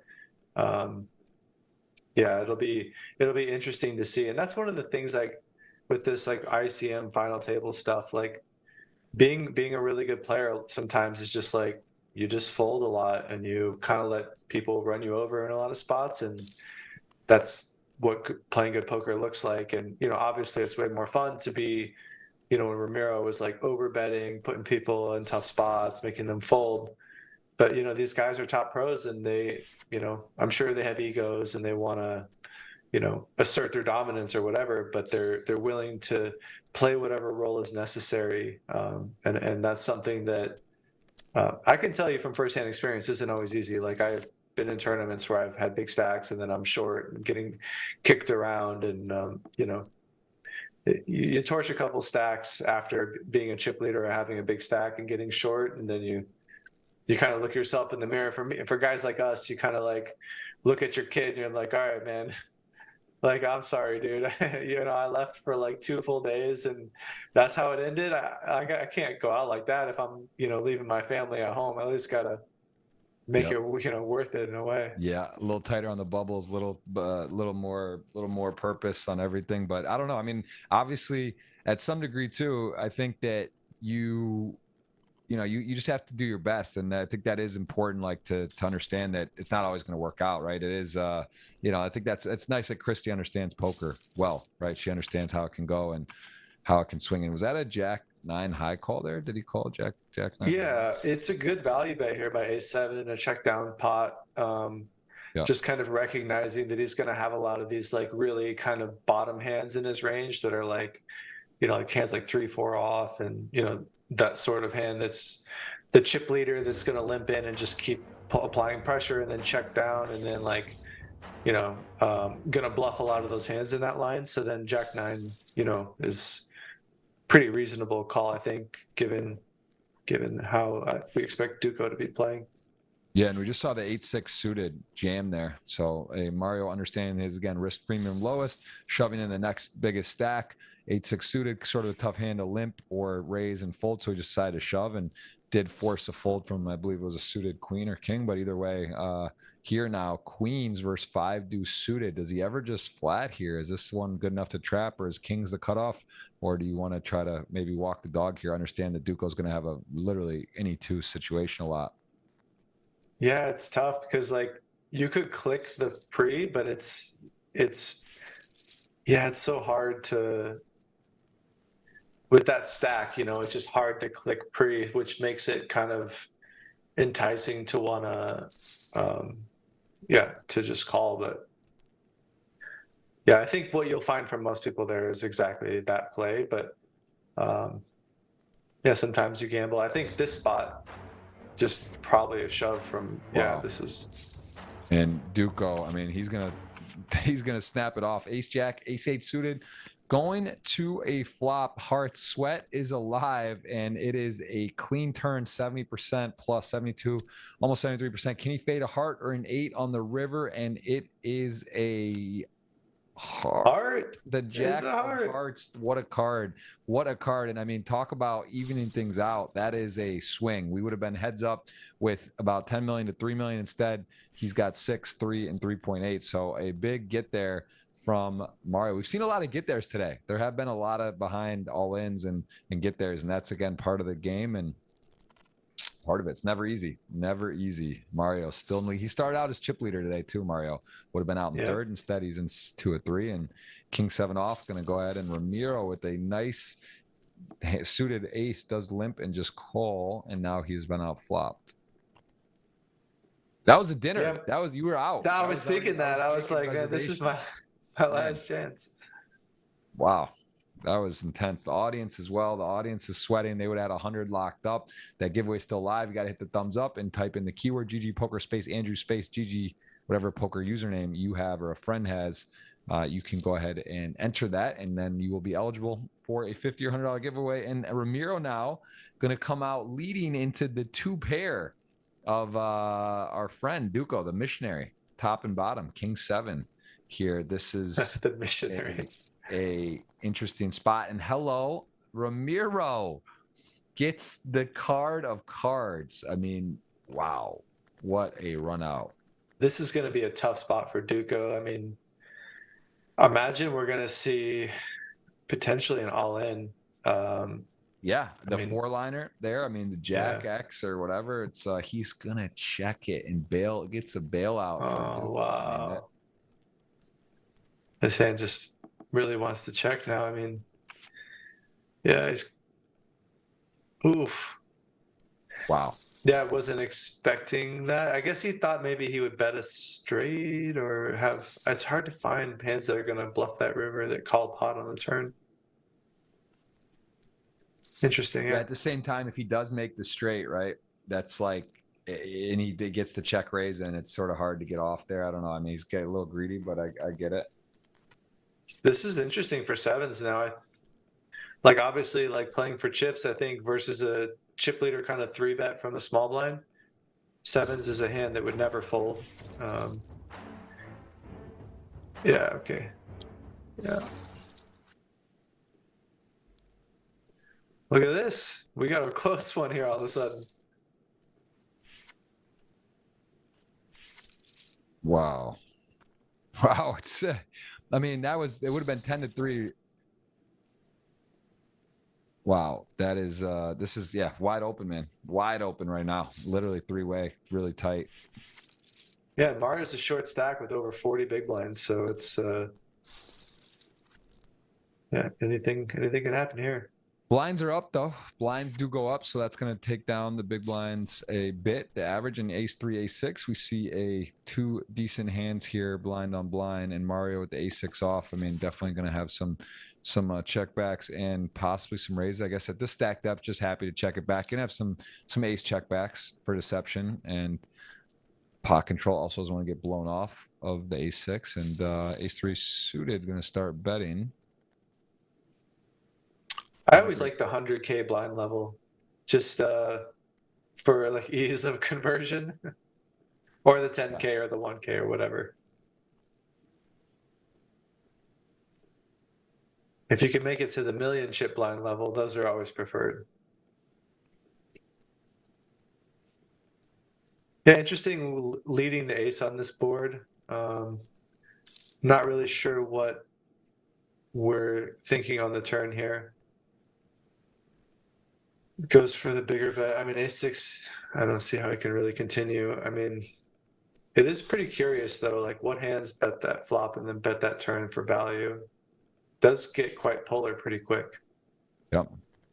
Yeah, ace6 not can't add, I mean, there's really can't hang on there. It's just good takes the aggression in there, and Duco gets the fold as king deuce, queen four suited. Both players king deuce off, queen four diamonds. Pretty nice flop for queen four diamonds there. It's got the just looks powerful and does not have the best hand, although likely going to be the one to take this down. King of diamonds, key card, but I mean, I don't know. Start getting a little floaty here. I guess you do beat some hands, and you do have a key diamond. I don't know. I guess it's still not. The deuce is also a bit like attractive too, because you know you can pick up the four, the ace, the six as well for some additional equity.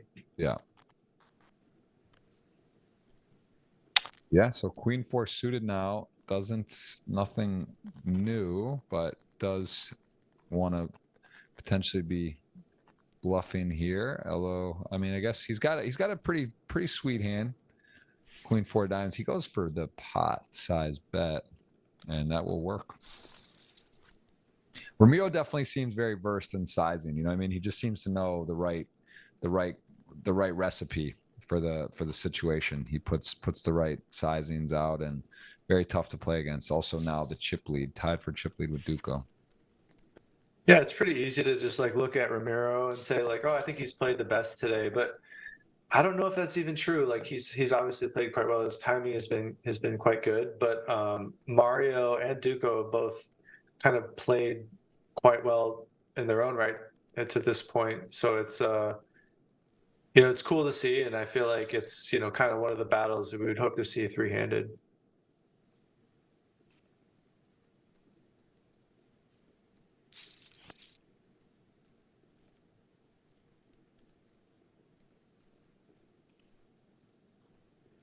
And 8-9 with a lot of chips in the middle. 6-8 is going to hit the boat, just kind of locking it up. And Duco going to be curious here on this one.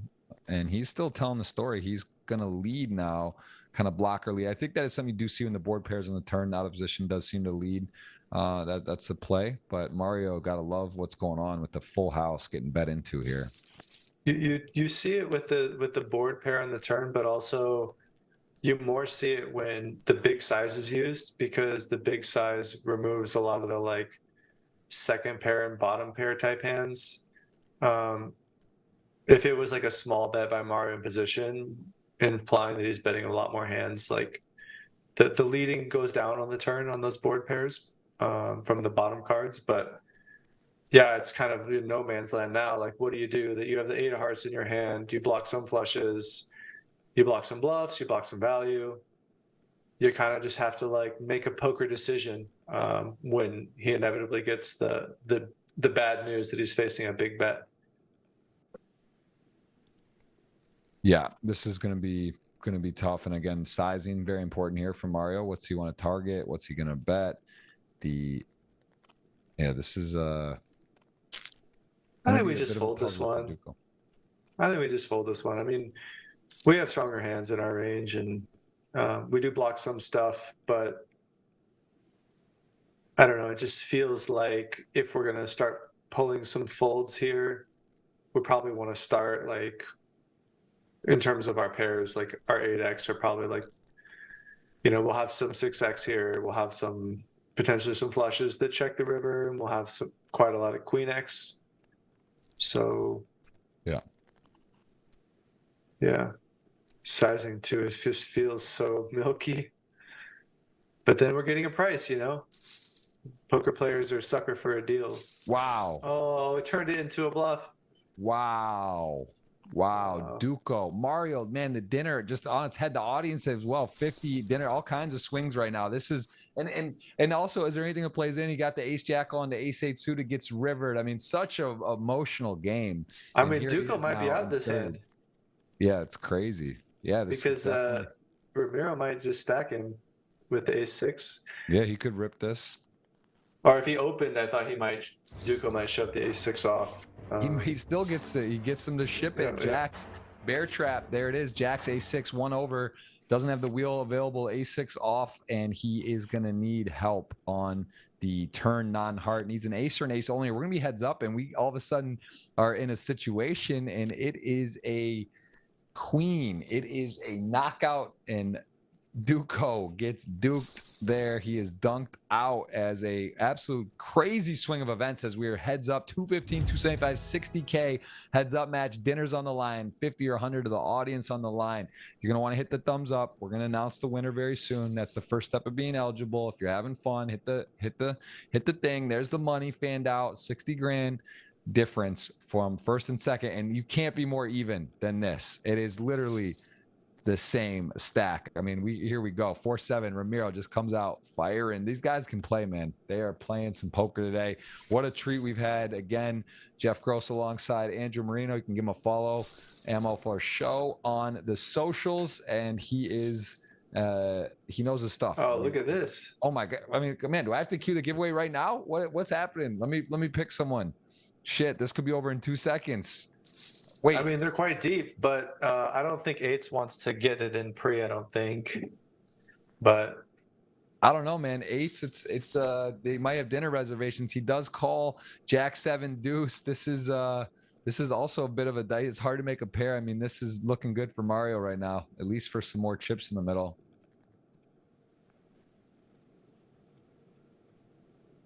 Yeah, so I played a decent amount with Mario over the last few years. He's just kind of like a cool guy, He's like one of those cool guys in poker. He's like obviously a great poker player, very like kind of just has this vibe where you're like, oh man, this is like he was like a professional football player, It just seems like he kind of like does everything well, and he's like incredibly nice. A part of me is like, fuck you, dude. You're like all the things. It's not allowed.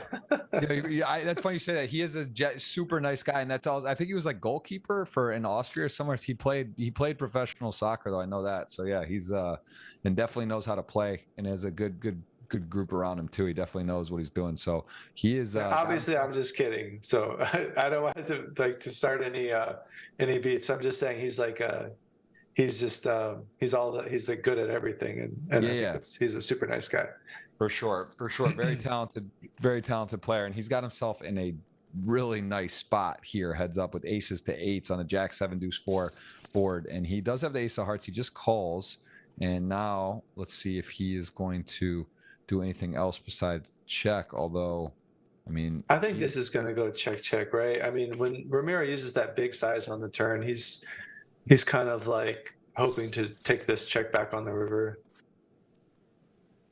Yeah, and he's now all of a sudden about a 2-1 lead, just about that, and in good position. He said the blind's 50, 100. We see limping. That's something also I've noticed. There's been a lot more limping and heads up, right? Like a lot more, even not so shallow. For a while, you'd see it with sub 20 blinds. Now you kind of do see a lot more sort of limping at different various stack sizes and depths. So is that something you've noticed as well that sort of changed when you see heads up matches? Definitely. And also when you play live and you get the big blind ante, one thing that you see a lot in these tournaments is that you're still paying a big blind ante when you're heads up. Some of the tournaments now will like do a half ante or something like that. But it really kind of makes it so like you can't really. You're basically like playing every hand. You're not folding pre-flop ever on the button. You just play 100% of your hands, which is kind of interesting. When I played did he just float with the 3-4? Let me just see what's happening here. Oh no, he has a straight draw. Okay, that's right. I was like, wait a second. Okay. When I played the tournament at the Win that I ended up winning, my coach was there, Chris Brewer at the time, and I had like a 10-minute break before the heads up match, and I was like, all right, Chris, how do I play heads up? he's like, okay, there's a big blind ante. You never fold the button. You play 100% of hands. You mix limping and raising, and you mix like limp raising, limp folding. You put some hands in your value opening range. Basically like kind of taught me how to play heads up in like 5 minutes, which is kind of funny, but. And Feels I'm like. actually, Go ahead. Yeah. I'm not sure about Mario. If I might need to get corrected there because I know he played professionally and he was a great player. I'm not sure. I got the position. I'm guessing what it was. For some reason, I'm goalkeeper. I might be wrong though on that. I'm not sure. Let me see here. Do you know? Do you happen to know which position he played? He definitely played professional. No, I don't actually know. I might need to get a stat check on that. I think someone was. I'm gonna try to get the right info for you here. Let's see if he can. See if Mario can close this out though. He would be a new GGMillion winner, as I mentioned. Ramiro has won twice, so tough to get through. He does have the chip lead. He's got deuces here, hard to make a pair, and he is gonna check raise deuces. Andrew, go ahead. Yeah, I was just gonna say I think the ace. It kind of gets. Did Ramiro just do a emoji? I think the ace gets like. I probably gets overbluffed by population, but it's definitely really.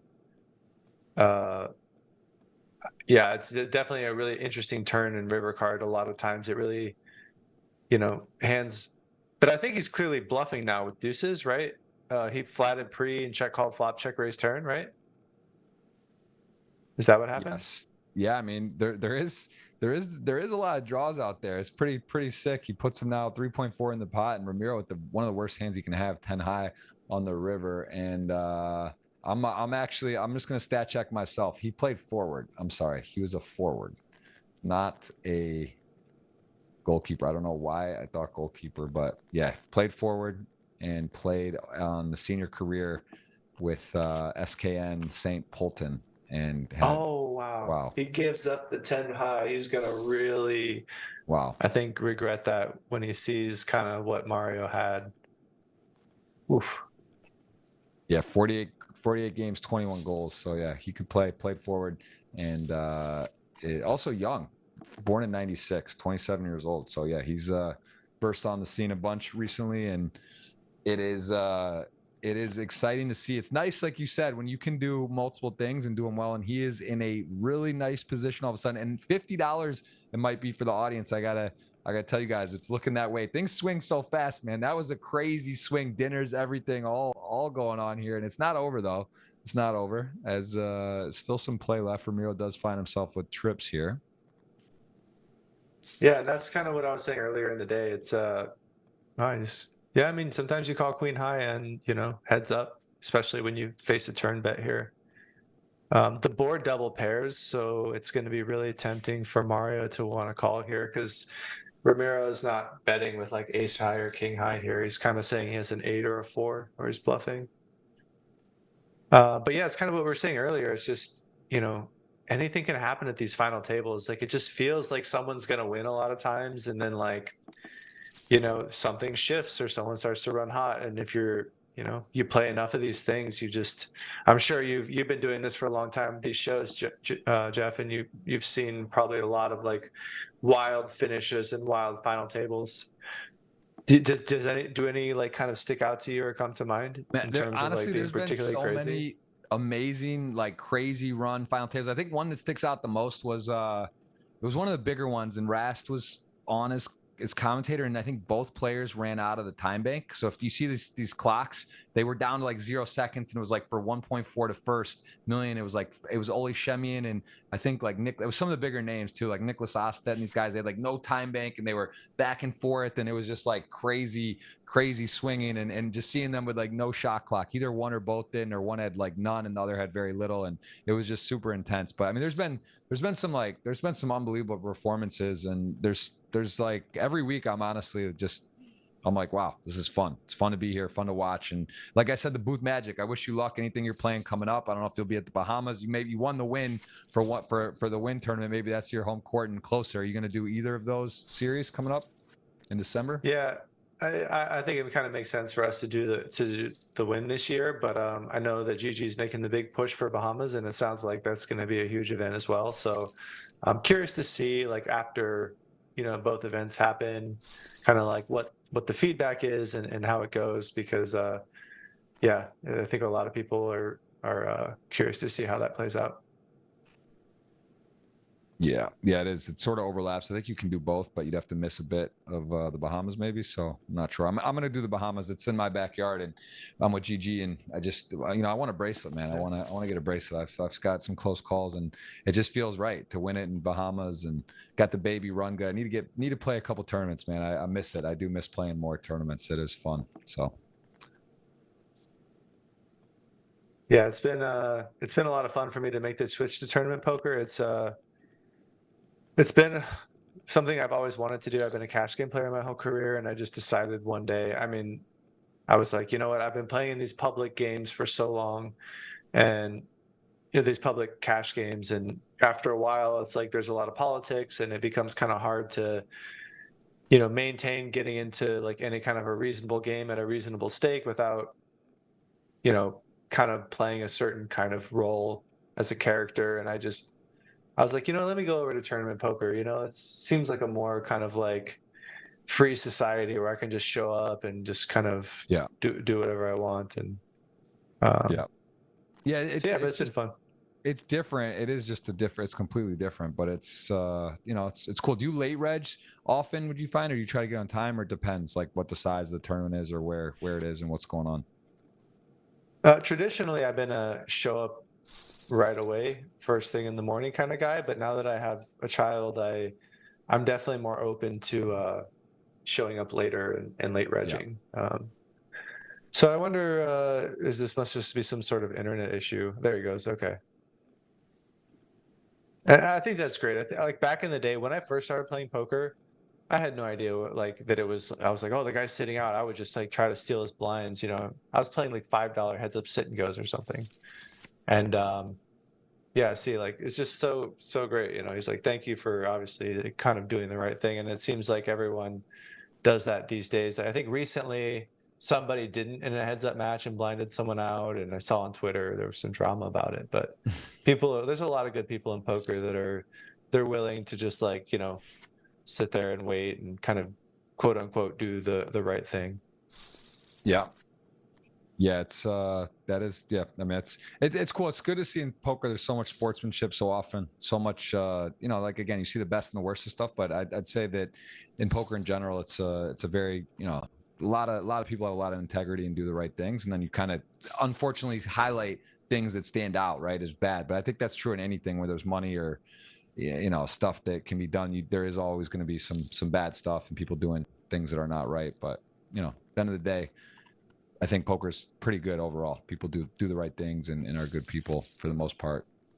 I like what Gigi's doing with the names and stuff. It's cool because like we showed up to the final table, we knew who everyone was, and kind of removes a lot of the fear on people cheating and that sort of thing, which is cool.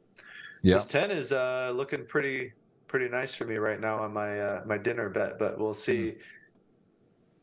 Seems like I don't think that Ramiro gets stacked here, but crazier things have happened for sure. It is hard to make a pair though, and Mario is a good position here with 1 point in the middle, 2.7 for Ramiro, and this is if you're Ramiro, I mean, you got a queen, you got middle pair, solid kicker, you're going to check it over, and certainly going to be getting a value bet received on the other end. And it's probably not perceived that Mario has too much ace X, given that he just limped in and called the raise. So he's probably thinking it's going to be, 3x, queen X, and miss spades on the river. So I think, this bet makes a lot of sense to just kind of say like, oh, I have what I have here, which is like better than one pair, or I have missed spades. See, Ramiro's been good in these spots all day. Let's see if he can, make another good, tough poker decision. There it goes. Does get rid of it. Again, want to remind you on Jeff Gross Poker Twitter, pin tweet, $50 giveaway. And today it's going to be 50 or 100 for the match, which we'll announce here in a second when this is getting ready to conclude. I will announce that. But so far, 80 of you are eligible for that $50 giveaway on there to retweet. Appreciate you guys tuning in. Hope you are enjoying the show. And I am going to announce the winner here any second for that. Again, keyword GGPoker space Andrew space the GGPoker username, either yours or a friend's. And Mario, man, just making pairs. He's in position, best hand, and it is just getting a little more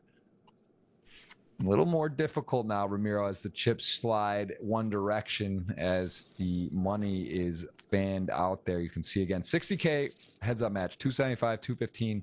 That is what's available. There is no deal making available in the GG Million, which is cool. And they actually have these live as well for the stops. They've been doing it at Triton. They're doing other spots where it actually keeps track, where it's your total result, whether how much you're up or down, which is cool. It's sort of like a way to see how profitable you are and gauge that. So that's something they keep track of. And that is something they're. Is it similar to the way they do it at Triton, where they keep track of the buy-ins and they? Yep, exactly right. Yeah. So this is get to gauge in this format who's got the best result at the end of a year. And it's cool. It's good to see that the live initiative there. This is a cool bet by Mario, kind of recognizing that Ramiro is going to have a decent amount of floats for the small bet, just kind of value betting his ace 10 again. I imagine he'll check here. Yeah. Does check back. Damage is done though. Under 2 million for Ramiro. Yeah, and it can't be understated. Like the value of making pairs and like having better hands heads up, at this stage is going to be, pretty tough to overcome. So if Mario continues to run well, it seems like, as well as Ramiro has played, it's going to be tough for him to win this. Yeah, and King 7, Ace 9. So Ace 9, very strong hand off this stack size. Let's see, just going to ship it in. King 7 off, not going to call, getting close, but just a little too much hand, too many blinds for the King 7 off. And here we go. We're seeing a lot of limping. Jack 10 suited, very pretty hand here. See the shove here probably. Oh, there you go. I mean, it's cool because like he's raising that size because he's like, if Ramiro shoves, with whatever hand, he's just going to call with Jack 10, which I think it doesn't necessarily feel intuitive to like just raise call off Jack 10 in a heads up situation when they're playing for, good $60,000. Yeah, here we go. I mean, again, another spot where you start getting short, you hit a pair, got middle pair, you're against top 2 pair. And this is, again, starting to get a big ask. And that is, drum roll. Jeez, all right. I mean, where are we going? I guess you got to tell me where we're going to be having dinner, because this is looking dark for our friend here, Ramiro.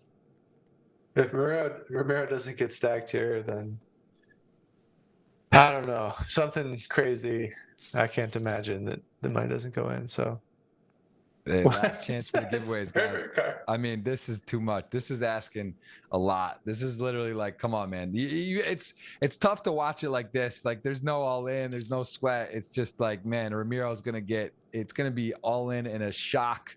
He's got to be shocked. I mean, this is one of the bigger coolers for heads up. Granted, he was short; it would still be whatever. But this is like, come on, you got fives full of nines and fives full of queens on a heads up match here that is going to be in the bag. There it is, the all in and call, the inevitable, and we are going to see a winner. I'm going to say congrats to Ryan Gleedow, who is your winner of the giveaway, and congrats to Mario Mosbach, who is now the newest member of the GG Million Champion Club. Not going to be a third for Ramiro or Duca today. We see the Austrian get it done. He's rocking the Pudgy Penguin. He's got himself a title. And Andrew, tell me how was it? He was chip leader. He got short, got lucky in one spot, but played great. Give me your sort of overall thoughts on today's final table. Yeah, it was really cool to watch. I think anytime you get to watch high level play for a couple hours, seeing the cards face up is always interesting. As I was mentioning earlier, I watch a lot of these just on my own, which is why I was like pretty cool to come and jump on and do some commentary, because I think it's interesting. There's great poker, a lot to be learned, and I think it seemed like Ramiro was going to run away with it for most of the final table, and then it looked like Duco looked like he was going to run away with it, and Mario just kind of hung around, just seemingly just kind of like took his spots, didn't really make any mistakes. It seemed just kind of like was patient, found a couple good spots, and then all of a sudden was in the chip lead position and had obviously some good fortune at the end. Pretty exciting. I'm definitely happy you had me on. I really appreciate being on and the opportunity. So thank you, Jeff. Yeah, it was awesome. Well, again, over 4 million in live lifetime earnings. Andrew Moreno, AMOFO Show on the socials. You can give him a follow on Twitter, and his wife, Christy Arnett Moreno, who has also been on the show, also knows a thing or two about poker and content and life. So we appreciate the time today. And of course, we will be back next Tuesday. We will have another big guest, another big names, big prizes, as always, on the GG Millions, which is season 2023. This was episode 27. We will see you again. And thank you again, Andrew, for the time. Best of luck in the future, and hope the booth magic, the baby run good, all of it continues for you and you keep crushing. We'll see you soon. Appreciate the time. Thanks again. Cheers. Take care, guys.